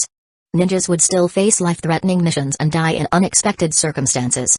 To achieve true and lasting peace, only Infinite Tsukahime could accomplish that, trapping everyone in a dream where the line between reality and illusion no longer mattered. At that thought, Obito became even more resolute in his beliefs, and the way he looked at Byakuya changed. There wasn't much personal conflict between him and Byakuya. Byakuya had saved him once, and he had also rescued Rin from Hidden Stone's village's captors. Compared to those things, the humiliation he had suffered in recent years was insignificant. The greatest conflict between them lay in their ideals, or rather, in the divide between Uchiha and Senju. Senju's method had already been proven wrong decades ago, yet Byakuya insisted on following that same mistake. Uchiha's approach was fundamentally different, only the Uchiha way of thinking could bring true peace to the ninja world. At present, his strength and position were inferior to Byakuya's. Rather than foolishly opposing Byakuya head-on, it was better to feign submission, quietly amass power, and seize the opportunity when the time was right. After all, once Byakuya's plan was exposed, he would also become an enemy of the 5 great villages. With that in mind, Obito snorted coldly and said, "You've said everything already. What else am I supposed to say? You're the leader of Akatsuki, I'll just follow your orders." Seeing this, Byakuya gave a helpless smile. He had just attempted to persuade Obito through words, and on the surface, Obito seemed to acknowledge his viewpoint. But how much impact those words had was another matter entirely. Uchiha were extremely stubborn, it was incredibly difficult to change their way of thinking. Every single one of them longed for peace and stability, yet their actions were too extreme, often leading to the exact opposite outcome. But ultimately, that had little to do with him. The Uchiha were like that, as long as they collected the tailed beasts, ignited another ninja war, revived the Ten-Tails, and initiated Infinite Tsukahime, that would be enough. But he was different, he had more things to consider. Time flew by, and in the blink of an eye, half a month had passed. Inside a small wooden cabin in the forest, after undergoing half a month of special training, Naruto hadn't significantly improved his raw strength, but under Kushina's guidance, he had came to understand and familiarize himself with the Nine-Tails. He could now access a portion of its power. His chakra control had also become much more precise. According to Kushina, Naruto's chakra control had reached the level of a Jonin. With a few more years of training, becoming a Jonin of Hidden Leaf Village wouldn't be a problem. Initially, the Nine-Tails had no intention of lending Naruto any chakra. However, with a group hunting the tailed beasts on the rise, the Nine-Tails, fearing for its own survival, had no choice but to help strengthen Naruto to reduce the risk of being captured. After tapping into the Nine-Tails' chakra, Naruto successfully entered a partial tailed beast transformation. When the Nine-Tails' chakra enveloped his entire body, Naruto exuded a wild, explosive aura, like an unstable bomb. His strength had risen to the level of an elite Jonin. Seeing that Naruto, in his transformed state, Possessed elite Jonin level strength, Kushina felt a sense of relief. Although elite Jonin level strength wasn't enough to defeat Tobito, at least Naruto would have some means to protect himself in battle against him, enough to hold out until she could come to his aid. Having gained Kushina's approval, Naruto began to entertain the idea of leaving this place. Kushina didn't stop Naruto from wanting to leave, but she refused his invitation to return to Hidden Leaf Village, unwilling to go back as the fourth Hokage's widow. Naruto suspected that his mother was hiding something, but he didn't have much attachment to Hidden Leaf Village either. If she didn't want to talk about it, that was fine. She would explain it to him eventually. Right now, the priority was to find Sasuke and Kakashi and complete the mission of escorting Tazuna. Meanwhile, under Shizue's guidance, Sasuke had learned several Uchiha secret techniques and experienced significant growth in strength. He had also received Akatsuki's latest scientific advancements, an implantation of first Hokage cells. After gaining more power, Sasuke expressed his desire to challenge Shizue. Shizue didn't refuse, and the two engaged in a battle in an open field. As expected, Sasuke was no match for Shizue. Even without activating his Sharingan, Shizue easily defeated Sasuke. After losing, Sasuke sat on the ground, looking dejected, and muttered, "Shizue, if I can't even defeat you, how will I ever be able to defeat Itachi Uchiha?" Sasuke here is calling Shizue older brother, but I changed it. I just don't think Sasuke would call anyone brother easily. Hearing this, Shizue frowned slightly and said, "Sasuke, don't tell me you think Itachi can beat me?" Sasuke was momentarily stunned before responding in confusion. "If you can defeat Itachi, then why didn't you stop him back then? He's not my equal, but I couldn't take him down either." After a brief pause, Shizue continued. "Unless there was another ninja as strong as me, or that Lord personally intervened, no one could have stopped Itachi from escaping. So that's how it is." Sasuke muttered before asking, "Shizue, when's our next training session? This afternoon or tonight?" Shizue shook his head and said, "Your special training is over. It's time for you to leave." Sasuke's expression changed slightly as he asked in confusion. "But I still feel weak. Can't I stay here and train until I'm strong enough to defeat Itachi Uchiha? Your foundation is already solid. You just need time to refine it. Among Jonin, you're already considered outstanding. From here on, improvement isn't something that can be taught by others." "I have Jonin level strength?" Sasuke was dumbfounded, wondering if he had misheard. "Of course. The fact that you couldn't beat me when I was holding back doesn't mean you lack Jonin level strength. Do you even know what kind of person Itachi Uchiha is? He and I may not have the title of Kage, but our power is already at the Kage level. Keep honing yourself through missions. I'll continue observing you from the shadows." With those words, Shizue vanished from Sasuke's sight, leaving only a lingering presence. After scanning the surroundings and confirming that Shizue was truly gone, Sasuke let out a soft sigh before departing toward the designated meeting point for Team 7. After traveling for several hours, Sasuke finally arrived at the meeting point, feeling somewhat anxious. Although Shizue had told him that Naruto was fine, he couldn't help but worry about Naruto and Sakura's safety. They were, after all, teammates. Upon reaching the meeting point, Sasuke let out a sigh of relief. Naruto and Sakura had already arrived before him, and even that talkative old man was still alive, frowning as he looked in the direction of the land of waves.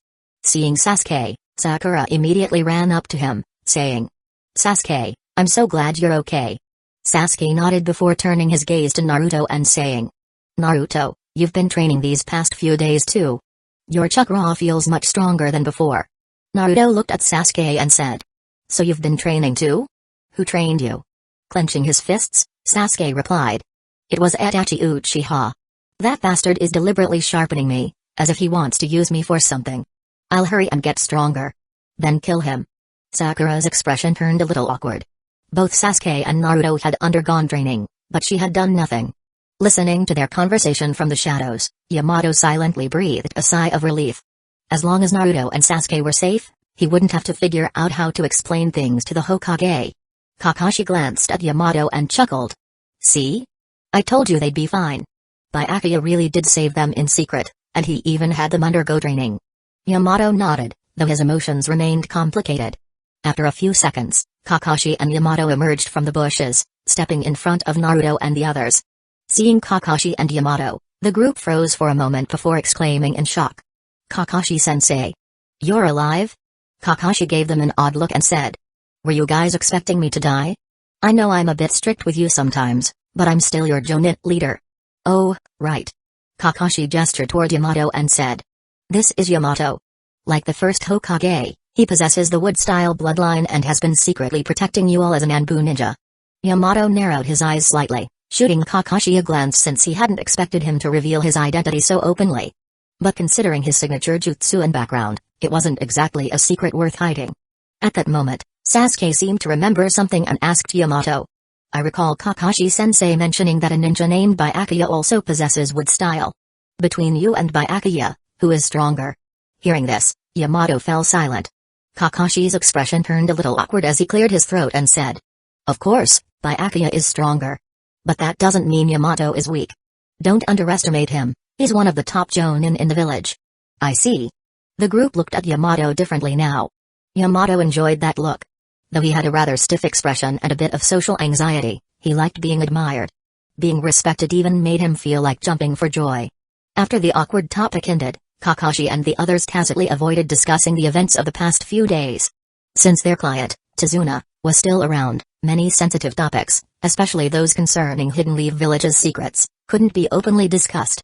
After some casual conversation, everyone turned their attention to Tazuna. At this point, they had to decide whether to continue escorting him. Though this mission had originally been classified as C rank, encountering Kisame and Itachi Uchiha instantly raised its difficulty to S rank. From a safety standpoint, they should abandon the mission immediately. However, Kakashi wanted to hear Naruto and Sasuke's opinions, or rather, Byakuya's stance on the matter, so he slowly asked, Sasuke, Naruto, should we continue escorting Tazuna? Naruto and Sasuke exchanged glances before replying. Of course, we're continuing the mission. This is our first real mission, and we're not about to give up. Continuing the mission. Sakura's eyes widened. She hadn't seen Kisame's strength firsthand, but she knew how terrifying Itachi Uchiha was. Did they really think they could complete this mission? But with Yamato-senpai and Kakashi-sensei here. Kakashi studied Naruto and Sasuke deeply before saying.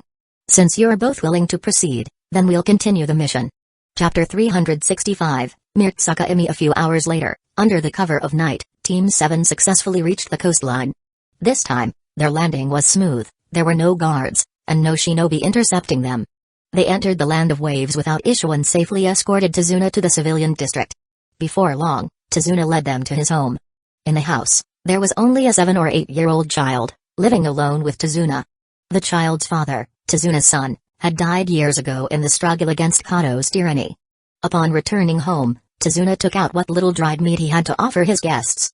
Seeing the modest conditions of the house, the members of Team 7 finally understood why Tazuna had concealed the truth about the mission. He simply couldn't afford to pay more. Hearing the commotion, the neighbors quietly approached. Recognizing Tazuna, they sighed in relief and began telling him about the recent events in the village. As Tazuna listened, his eyes tightened, and he silently vowed to complete the bridge no matter what. After the neighbors left, Tazuna turned to Kakashi and the others. As if making up his mind, he said.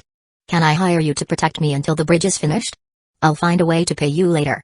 Kakashi exchanged glances with his team. After a brief moment of silent communication, he responded. No need for payment. Kato has hired rogue shinobi from Hidden Leaf Village, we will take care of them. Hearing this, Tazuna was overwhelmed with emotion and dropped into a deep bow of gratitude. Kakashi reached out to stop him, then turned his gaze toward the forest outside. Squinting slightly, he addressed Naruto and the others. Itachi Uchiha is here. Let's go outside and meet our enemy.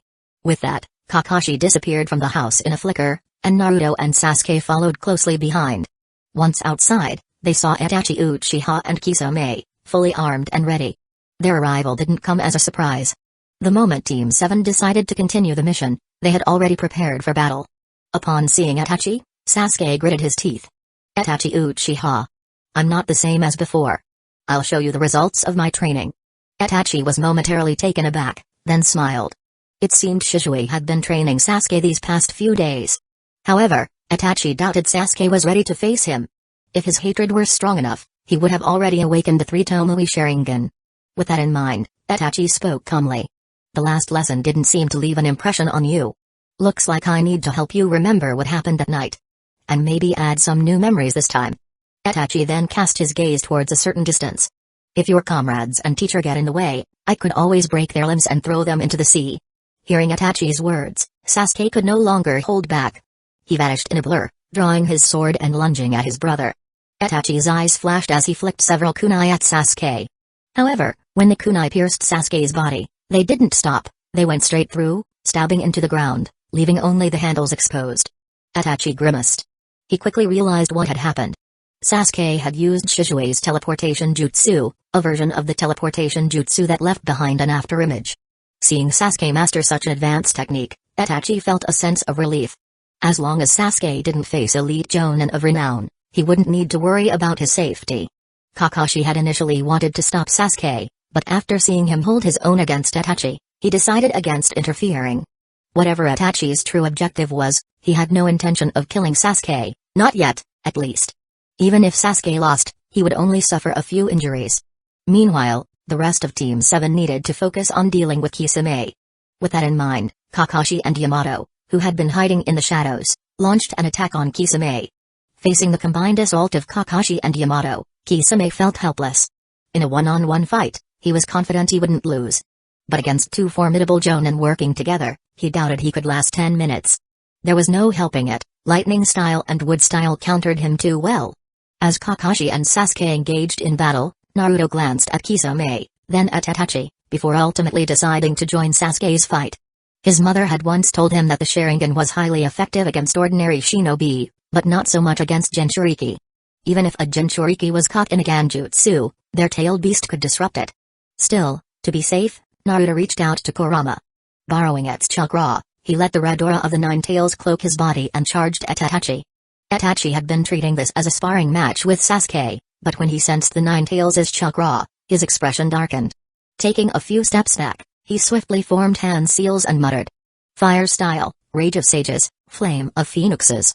A series of small fireballs shot toward Naruto, hitting their mark. But the attack barely had any effect. The chakra cloak of a Jinchuriki was simply too tough, it rendered most conventional attacks useless. Taking advantage of the moment, Naruto closed the distance and threw a punch at Itachi. Itachi raised his arms to block and immediately felt the terrifying force behind the strike. It was as if he had been hit by a boulder. The impact sent him skidding back several meters. Regaining his footing, Itachi scrutinized Naruto with a hint of suspicion.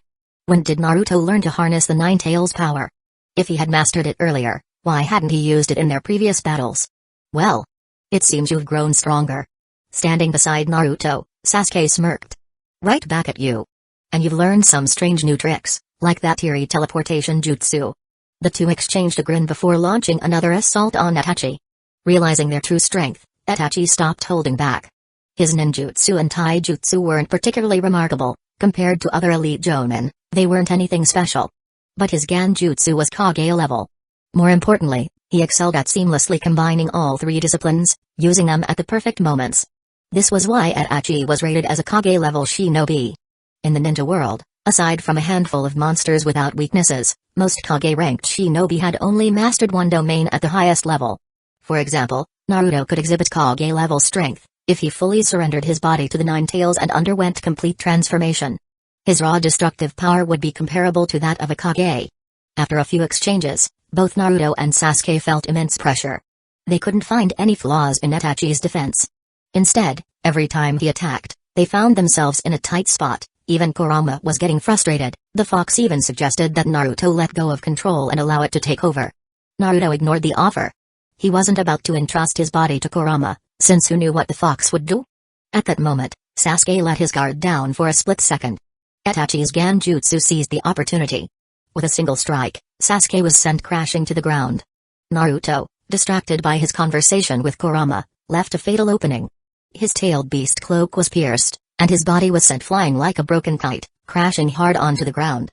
Struggling to his feet, he glanced at the unconscious Sasuke beside him, then at Kisame in the distance.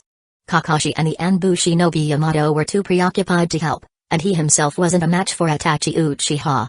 There was only one option left. He had to make a deal with Kurama and let the fox take control, even if only temporarily.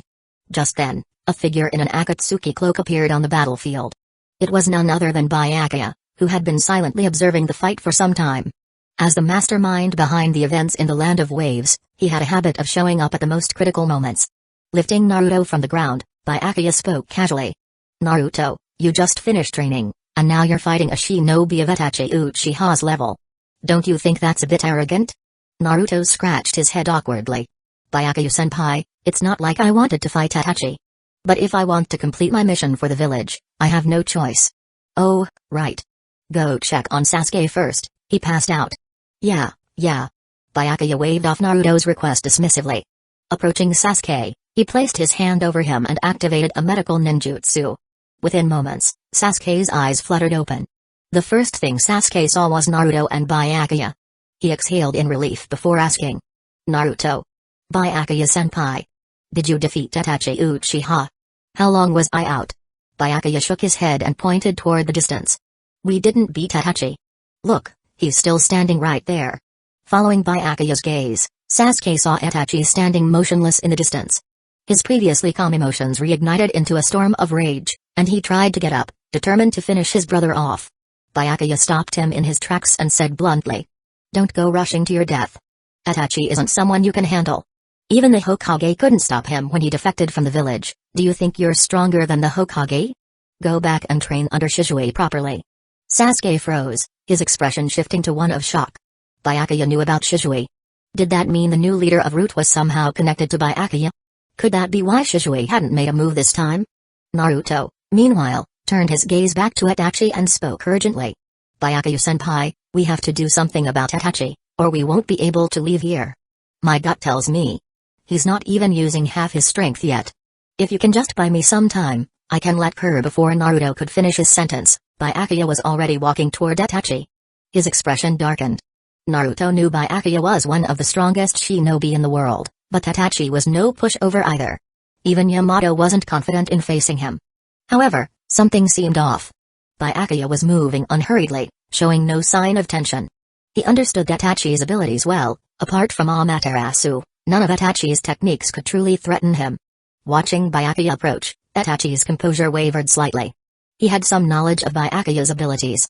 This was a man who could go toe-to-toe with the Raikage in Taijutsu, who could use wood style to suppress tailed beasts, a monster whose true strength was unknown.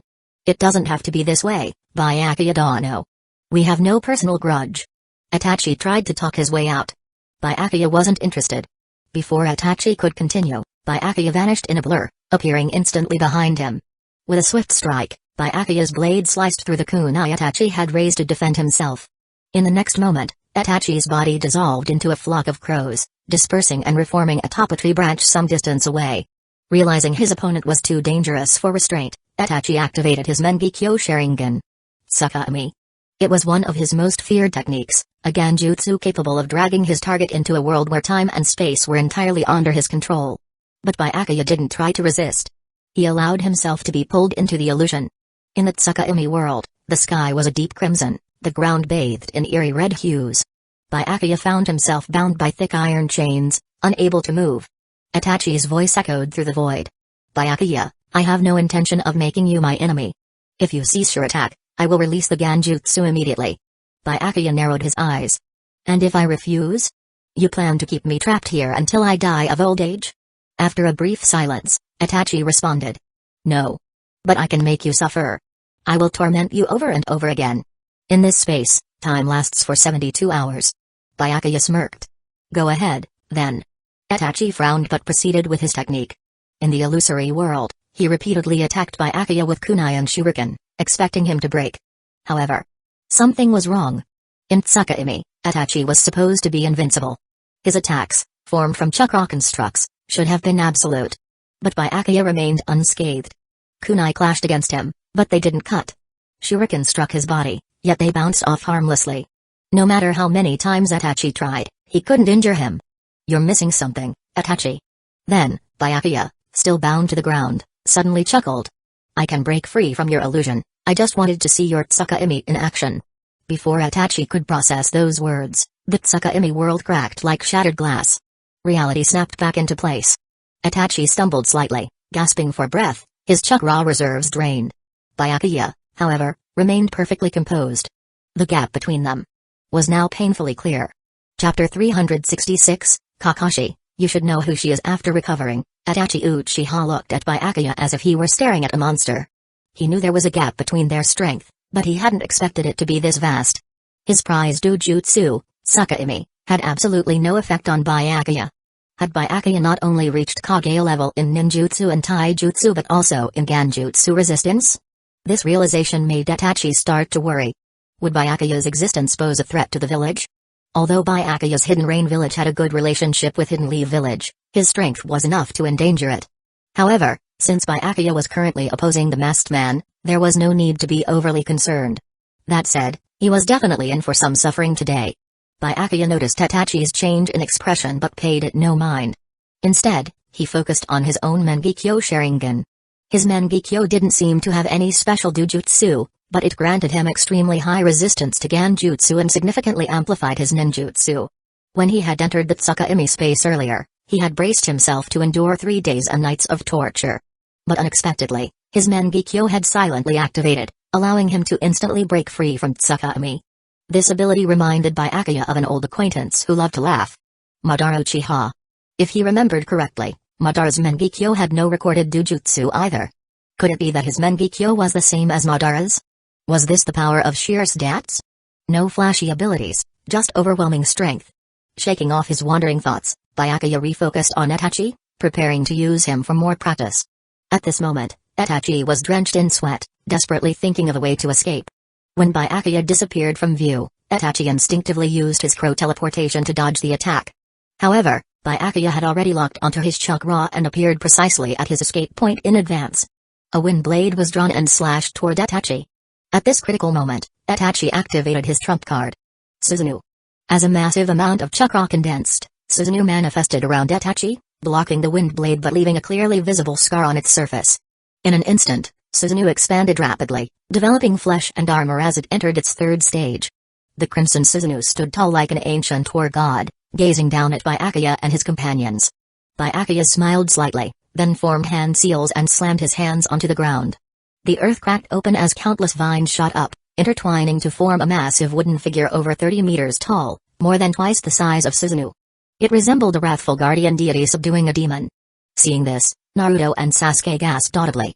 When Itachi had summoned Susanoo, they had been filled with despair, unable to imagine how Byakuya could possibly counter such an overwhelming force that surpassed conventional ninjutsu. But in the next moment, Byakuya showed them why he remained unfazed.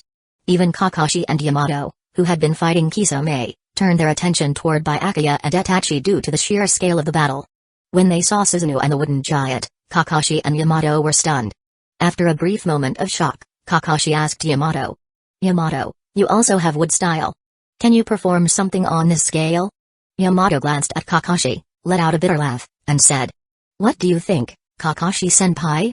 In front of him, I feel like a fresh genin standing before you. Completely powerless. After a pause, Yamato continued. To be able to use wood style at this scale. Byakuya-sama's strength may not surpass that of the first Hokage, but he's probably not far behind. Hearing Yamato's evaluation, Kakashi fell silent for a long time before turning to Kisame and saying. Kisame, unless something unexpected happens, Itachi Uchiha is about to lose. Do you still want to keep resisting? Kisame remained silent for a few seconds before making his choice through action. Forming hand seals, he slammed his hands onto the ground. This time, he didn't attack Kakashi or Yamato. Instead, he summoned a small lake on the battlefield. As the lake collapsed, Kisame merged with Seimata and vanished into the water. But the most shocked of all was the 9 tails inside Naruto. As the seal loosened slightly, it could now sense the situation outside. Initially, it had been scheming to manipulate Naruto's mind and find a way to regain its freedom. That was why it had been whispering to Naruto, tempting him to relinquish control of his body so that it could set its plans in motion. Before the plan could even be set in motion, the 9 tails witnessed Itachi Uchiha using Susanoo. And even more shockingly, Byakuya wielding the wood style, a power it would never forget. It still remembered the Battle of the Valley of the End decades ago, when it had been summoned as a battle beast. In that fight, Madara Uchiha and the first Hokage had displayed strength far beyond that of the tailed beasts. Even at its peak, it could never have rivaled those two. Observing the battle just now, it could tell that Itachi was weaker than Madara and that Byakuya was weaker than the first Hokage. But it was not at its peak either. Even if it managed to escape its Jinchuriki, it would be severely weakened, only to be sealed back into another host. Or worse, absorbed into the 10 tails. Meanwhile, Byakuya and Itachi's battle continued. After taking a heavy punch, Susanoo staggered back dozens of meters, cracks beginning to form on its surface, on the verge of collapse. Seeing that Kisame had successfully retreated, Itachi glanced at Sasuke's position before making his own escape. He attempted one final attack against Byakuya, but after taking another punch from the wooden giant, he deactivated Susanoo and was sent flying toward the coastline. As he neared the shore, a shark leapt from the water and carried him away. Byakuya glanced at the sea, sensing the chakra signatures of Kisame and Itachi, but chose not to pursue. He had already achieved his goal of displaying his strength. There was no need to continue attacking his future subordinates. He formed a seal, dispelled the wooden giant, and returned to Naruto and Sasuke. Both of them looked at him with admiration. The power Byakuya had just demonstrated had left them utterly stunned. Naruto, full of curiosity, asked. Byakuya-senpai, was that the first Hokage's wood style just now? Byakuya nodded, then patted Naruto's head with a smile. Yup, it was the first Hokage's wood style. But compared to him, my strength is still far behind. Sasuke glanced in the direction Itachi had fled, then at Byakuya, his mind racing. If he trained under Kakashi, he would never surpass Itachi in this lifetime. If he trained under Shisui, he might have a chance of defeating Itachi in battle. But if he became Byakuya's student, he would definitely be able to fulfill his goal. Just as Sasuke was about to speak, Byakuya raised a hand to stop him. At that moment, Sakura, who had been unable to intervene in the battle, ran over. Curious, she asked Byakuya. Byakuya-sama, you use wood style, but why aren't you a Hidden Leaf Village shinobi? At those words, Naruto and Sasuke's expressions immediately changed, signaling Sakura to stop asking. A shinobi possessing the wood style bloodline limit but not being affiliated with Hidden Leaf Village. There had to be a hidden story behind it, likely involving someone in the village's higher-ups. Byakuya simply chuckled, looking at the innocent and inquisitive Sakura. I'm an Uzumaki shinobi. Our team was never part of Hidden Leaf Village, and we have no reason to join now. Uzumaki shinobi? Sakura was puzzled. Naruto's last name is Uzumaki too. Are you? Byakuya nodded. That's right. Naruto, like me, has Uzumaki blood. But his background is more complicated. His true identity is classified information within Hidden Leaf Village, so I can't tell you for now. Naruto is from a prestigious clan too. Sakura was momentarily stunned. Just then, Kakashi and Yamato arrived, bowing respectfully to Byakuya. If not for your help, our squads would have been completely wiped out. There's no need to thank me. I was just lending a hand. After a brief pause, Byakuya turned to Yamato. You must be the sole survivor of Hidden Leaf Village's wood-style experiment. Your potential is far greater than you think. Don't let your own mindset hold you back. Yamato nodded. With Byakuya's mastery over wood style, he had no reason to doubt anything he said. After a moment of contemplation, Kakashi cautiously asked. Byakuya-sama, where have you been these past few days? Why are you only appearing now? Byakuya smirked. Why don't you take a guess? At that moment, Naruto and Sasuke suddenly recalled something and quickly said. Kakashi-sensei, since Itachi and Kisame escaped, should we inform Tazuna to resume building the bridge? Kakashi didn't respond immediately. The bridge was a minor issue. The real concern was whether Itachi and Kisame would return. They weren't a match for Byakuya, but if they assassinated Tazuna, their mission would still be a failure. Byakuya turned to Naruto and Sasuke. The Akatsuki will take over the bridge's construction. You don't need to worry about it. I guarantee that no one will interfere. But Kato has been against it all along. Naruto and Sasuke started speaking but suddenly realized something. Byakuya-sama. Don't tell me you've already taken care of Kato? Byakuya nodded slightly, his tone calm.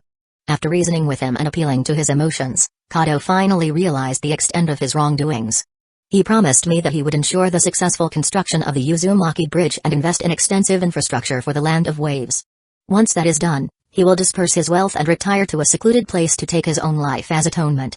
Byakuya spoke lightly, as if he had simply had a pleasant conversation with Kato. But everyone present knew exactly what had happened. Kato was one of the wealthiest men in the shinobi world and the de facto ruler of the Land of Waves. How could he possibly have a sudden change of heart? Byakuya must have forced him to see reason. And in the end, he would surely get rid of him. Still, given Kato's long list of crimes, such methods were hardly unjustified. Kakashi and Yamato exchanged glances, letting out bitter smiles. Their mission to protect Naruto and Sasuke was complete, but Byakuya had gotten to the wealth of the Land of Waves first. No wonder he had been absent all this time. He had gone after Kato. Of course, as mere working shinobi, they could only sigh about it. The one who would have a real headache over this was the third Hokage. Hidden Leaf Village's finances had been in bad shape for years. One reason was the coup in the Land of Wind, which had cut off Hidden Leaf Village's mission commissions from the Wind Daimyo. Another reason was the decline in the Land of Fire's overall income, leading to a reduced military budget. The Land of Fire's financial troubles stemmed from multiple factors. First, it had lost its suzerainty over several smaller nations. Second, its goods had lost their competitive edge. The products coming out of the Land of Rain and other regions were now superior in both price and quality, siphoning money away from the Land of Fire instead. All of these issues had led to Hidden Leaf Village's financial deterioration, to the point where, at times, it had struggled to even pay its shinobi. Kakashi turned his gaze to Byakuya. It was Byakuya's Akatsuki that had caused all of this, yet Hidden Leaf Village was powerless to do anything about it. Hidden Leaf Village needed Akatsuki as an ally. It had no reason to make an enemy of them. Byakuya met Kakashi's eyes, then silently formed a hand seal, gesturing for Kakashi to follow before stepping into the jungle. Kakashi's expression changed slightly. After instructing Naruto and Sasuke to return to Tazuna's house, he used the teleportation jutsu to pursue Byakuya. Deep in the forest, Kakashi looked at Byakuya in confusion. Byakuya gave him an innocent smile and said, "I know you have a lot of questions. There were too many people earlier, but now you can ask freely." Kakashi's heart jolted. How did Byakuya know exactly what he was thinking? After carefully choosing his words, Kakashi slowly asked, "Byakuya, why is your wood style so powerful? What is your connection to the first Hokage? And where have Naruto, Sasuke, and Sakura been these past few days?" Byakuya glanced at Kakashi before replying. "I do have some ties to the first Hokage, but that's all in the past. There's no need to dwell on it. As for where Naruto and the others have been, I found them a few qualified teachers." Qualified teachers? Kakashi's forehead tightened. He needed to know who these people were and whether they posed a danger. Byakuya gave him a mysterious smile. "Just some forgotten dead men, that's all." Kakashi's frown deepened. He hated riddles. After a brief pause, Byakuya continued. "I can't tell you who's training Sasuke just yet, but I can tell you about Naruto's teacher. She's also an Uzumaki. And you know her very well. She's one of the people you're most familiar with." Kakashi's eyes widened so much that they could have come out of their sockets. A terrible suspicion crept into his mind, but he didn't dare believe it. Hesitantly, he asked. "It couldn't be Kushina-sensei, could it?" Byakuya gave a slight nod. "That's right. It's Kushina." Hearing that name, Kakashi froze on the spot. His mind went completely blank. Chapter 367, Return and the Eve of the Chunin exams. After digesting this shocking news, Kakashi looked at Byakuya, filled with questions. He didn't understand why Kushina, missing for years, was with Byakuya. Why hadn't she returned to the village? Was it because she feared the masked man who orchestrated the Nine Tails attack, or was she wary of Hidden Leaf Village itself? Byakuya saw the doubt in Kakashi's eyes and gave him an answer. "Kakashi, Kushina only recently contacted me. She seems to have suffered a severe injury and has just recovered. As for why she hasn't returned to Hidden Leaf Village, it's likely because she's preparing to deal with the masked man." Kakashi nodded slightly, then asked. "I understand. But where is Kushina-sensei now? Can I see her?" Byakuya hesitated before saying. "I'll have to ask for her opinion first. Her identity is too sensitive, and if she's exposed, the masked man might come after her again." "That masked man again?" Kakashi gritted his teeth, then seemed to recall something. "What does Kushina-sensei plan to do about Naruto? Will she leave him in the village or take him with her?" Noting the shift in Kakashi's tone, Byakuya smirked. "So, if Kushina takes Naruto away, it seems that Kakashi, the elite Jonin of Hidden Leaf Village, isn't all that loyal to the third Hokage?" Kakashi remained unfazed. Hidden Leaf Village is Hidden Leaf Village. The third Hokage is the third Hokage. And besides, the current Hokage isn't a true Hokage anymore. Kushina-sensei is the widow of the fourth Hokage. My loyalty will always be to Hidden Leaf Village." To Kakashi, loyalty to Hidden Leaf Village and loyalty to the Hokage were not the same thing. Most of the time, they overlapped, but the third Hokage's actions in recent years had left him disappointed. And it wasn't just him, many of the village's elite Jonin were dissatisfied with the third as well. It had nothing to do with whether Hiruzen was kind or not. The simple truth was that his current abilities were no longer fit for the position of Hokage. Byakuya wasn't surprised by Kakashi's ambiguous stance. In the original timeline, the third had already lost the trust of the noble clans and senior Jonin. It was only out of respect for his past merits that they had allowed him to die as Hokage. At that moment, Kakashi hesitated for a moment before asking. "Byakuya, if Kushina-sensei is still alive, then what about Minato-sensei?" Byakuya shook his head. The fourth Hokage used the Reaper Death Seal. You know what that means. Kakashi fell silent for a few seconds. He had been too hopeful. Deep down, he had wished that Minato was still alive. If he were still Hokage, all these problems would be solved. With a soft sigh, he said, "Thank you for telling me this. If I get the chance, I'll visit and thank you in person." "That won't be necessary." Byakuya paused for a moment, then added, "However, about Kushina's existence, I hope you keep it a secret from the third Hokage. I worry that her identity might be leaked." Kakashi thought for a moment before nodding in agreement. He personally believed that the third wouldn't leak it, but the masked man had mastered space-time ninjutsu. If too many people knew, word would inevitably get out. Just before Kakashi turned to leave, Byakuya's voice rang out again. "Oh, and one more thing, make good use of your Sharingan. It will be the key to defeating the masked man." "My Sharingan is the key to defeating him?" Kakashi was skeptical and wanted to ask more, but Byakuya's figure had already disappeared. Back at Tazuna's house, Kakashi saw several ninja wearing Hidden Rain Village headbands standing near Naruto, Tazuna, and the others. Seeing Kakashi arrive, Naruto and the rest finally relaxed and explained what had happened in the past half hour. Apparently, while Kakashi and Byakuya were away, members of Akatsuki had appeared in the civilian areas of the Land of Waves, announcing that the wealthy tyrant Kato had been overthrown and that Akatsuki would be taking over the region. These Akatsuki members had come looking for Tazuna to discuss the construction of the bridge and an industrial zone. However, Naruto and Sasuke hadn't believed them, thinking they were Kato's subordinates, so the two sides had been at a standstill. After hearing the full story, Kakashi chuckled and then explained Akatsuki's connection to Byakuya. Once Naruto and the others realized these people were Byakuya's subordinates, they let down their guard. Naruto turned to Tazuna and said, "Tazuna-san, since these guys work for Byakuya, we don't need to protect you anymore. Byakuya is a good person, I'm sure the Land of Waves will thrive from now on." Tazuna wasn't so easily convinced. He didn't trust Kato, and he certainly didn't trust these ninja either. However, after seeing the Akatsuki ninja use their jutsu to speed up the bridge's construction, and noticing other Earth-style users renovating the ports, he finally relaxed a little. Maybe these red cloud-cloaked ninja were different from those elsewhere. After 3 days of travel, Team 7 finally returned to Hidden Leaf Village. The long journey at full speed had left Kakashi slightly fatigued, while Naruto and the others looked utterly exhausted, sprawled out like dead dogs. But there was no time to rest, they had to report to the Hokage immediately. After knocking on the office door, they found the third Hokage already waiting for them. Putting down his health magazine, Hiruzen glanced over the group before focusing on Kakashi. Though Team 7 had only just arrived, he had already learned about the situation in the Land of Waves from Yamato. Before the third Hokage could ask anything, Naruto and Sasuke enthusiastically began recounting their journey. When they talked about the battles, they even waved their arms excitedly. The third Hokage listened patiently, then calmed them down before asking Kakashi to stay behind. In front of Naruto and Sasuke, he always maintained the image of a kind grandfather.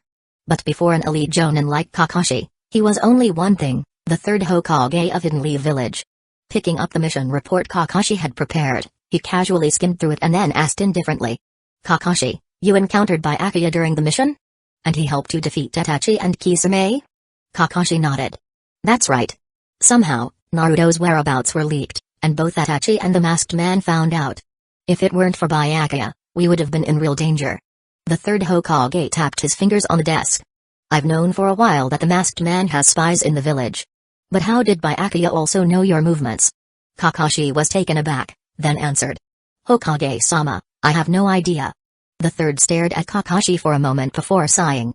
"It makes sense that you wouldn't.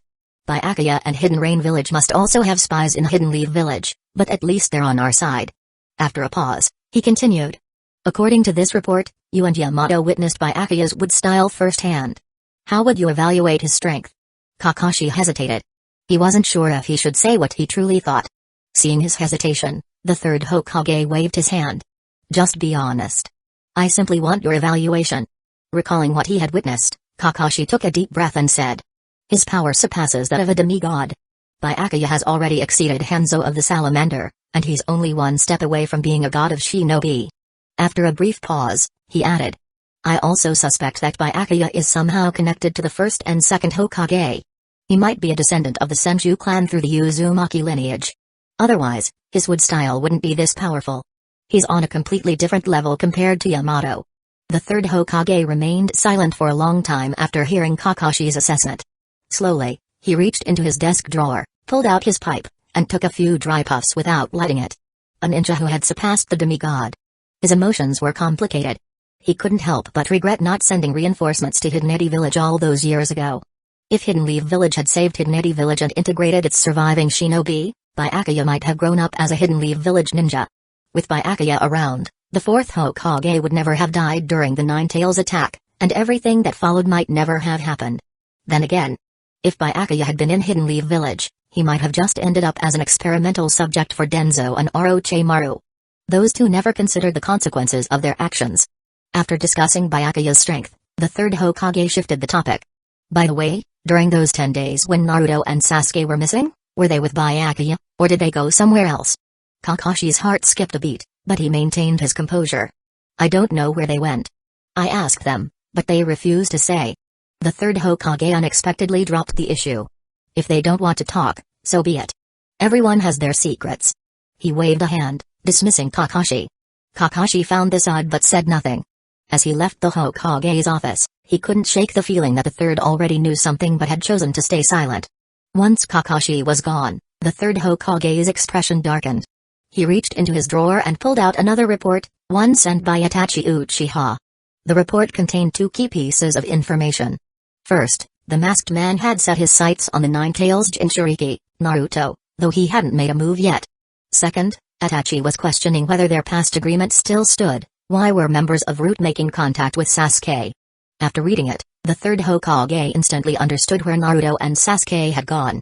Most likely, they had been taken by Root, and Denzo himself had probably been involved. Denzo had always been interested in both Naruto and Sasuke. His goal was to turn them into perfect killing machines that obeyed only orders. The third, however, had a different philosophy. Root's strict rules and cursed seals could control the weak, but they couldn't restrain the strong. If Naruto and Sasuke were bound by rigid rules, they would inevitably question them as they grew stronger, leading to catastrophic consequences. But if they were guided by the will of fire, things would be different. Even if he were to die, they would still protect Hidden Leaf Village. And in their hearts, he would always be the perfect Hokage. This report also explained how Byakuya had learned of Naruto's departure. Denzo had likely leaked the information. It was even possible that Denzo and Byakuya had been working together in secret. After all, both had similar identities. Denzo was the leader of Root. Byakuya was the leader of Akatsuki in Hidden Rain Village. Both were only one step away from becoming their village's ultimate leader. And if making that final step required sacrificing part of their village's interests, neither would hesitate. With a sigh, the third Hokage turned his gaze toward the Land of Waves. Byakuya was a highly strategic ninja. His original plan had been to use Tazuna's predicament as a pretext to eliminate Kato and seize his wealth to fill Hidden Leaf Village's financial deficit. But Byakuya had acted first, securing control over the entire Land of Waves before Hidden Leaf Village could move. This would undoubtedly worsen Hidden Leaf Village's already dire financial situation. Moreover, since Byakuya had saved Naruto, Hidden Leaf Village had lost any moral justification to interfere in the Land of Waves. Any attempt to do so would lack ethical standing and public support. Public opinion is meaningless when the power gap is too large. But Hidden Rain Village, or more accurately, the Hidden Rain Village Alliance, had grown to rival the five great nations, even surpassing Hidden Sand Village and Hidden Mist Village. It was now powerful enough to stand on equal footing with Hidden Leaf Village. If Hidden Leaf Village lost the advantage of public perception, it would struggle to compete against Hidden Rain Village. More importantly, Hidden Leaf Village needed to form an alliance with Hidden Rain Village to avoid another large-scale siege. The third Hokage still remembered the horrors of the Third Shinobi World War vividly. Yet, this situation could not continue indefinitely. If things kept deteriorating, Hidden Leaf Village would eventually collapse under the weight of its financial and political struggles. Unlike civilian shinobi raised within the academy system, Hidden Leaf Village's noble clans were the last ones who would defect. Even if they left Hidden Leaf Village, they would suffer a temporary setback but still retain a significant standing elsewhere. As his thoughts began to wander, the third Hokage shifted his gaze from the window back to his office. His eyes swept across the portraits of the past Hokage, finally resting on his own. If you want something done right, do it yourself. He had to find a way to save Hidden Leaf Village. With this in mind, he took out a document he had prepared long ago, the proposal for the joint Chunin exams. The joint Chunin exams were a grand competition involving multiple shinobi villages. Beyond selecting elite Chunin, it served as a military showcase in times of peace. In front of the world's political leaders and village heads, it was an opportunity to display the strength of the next generation.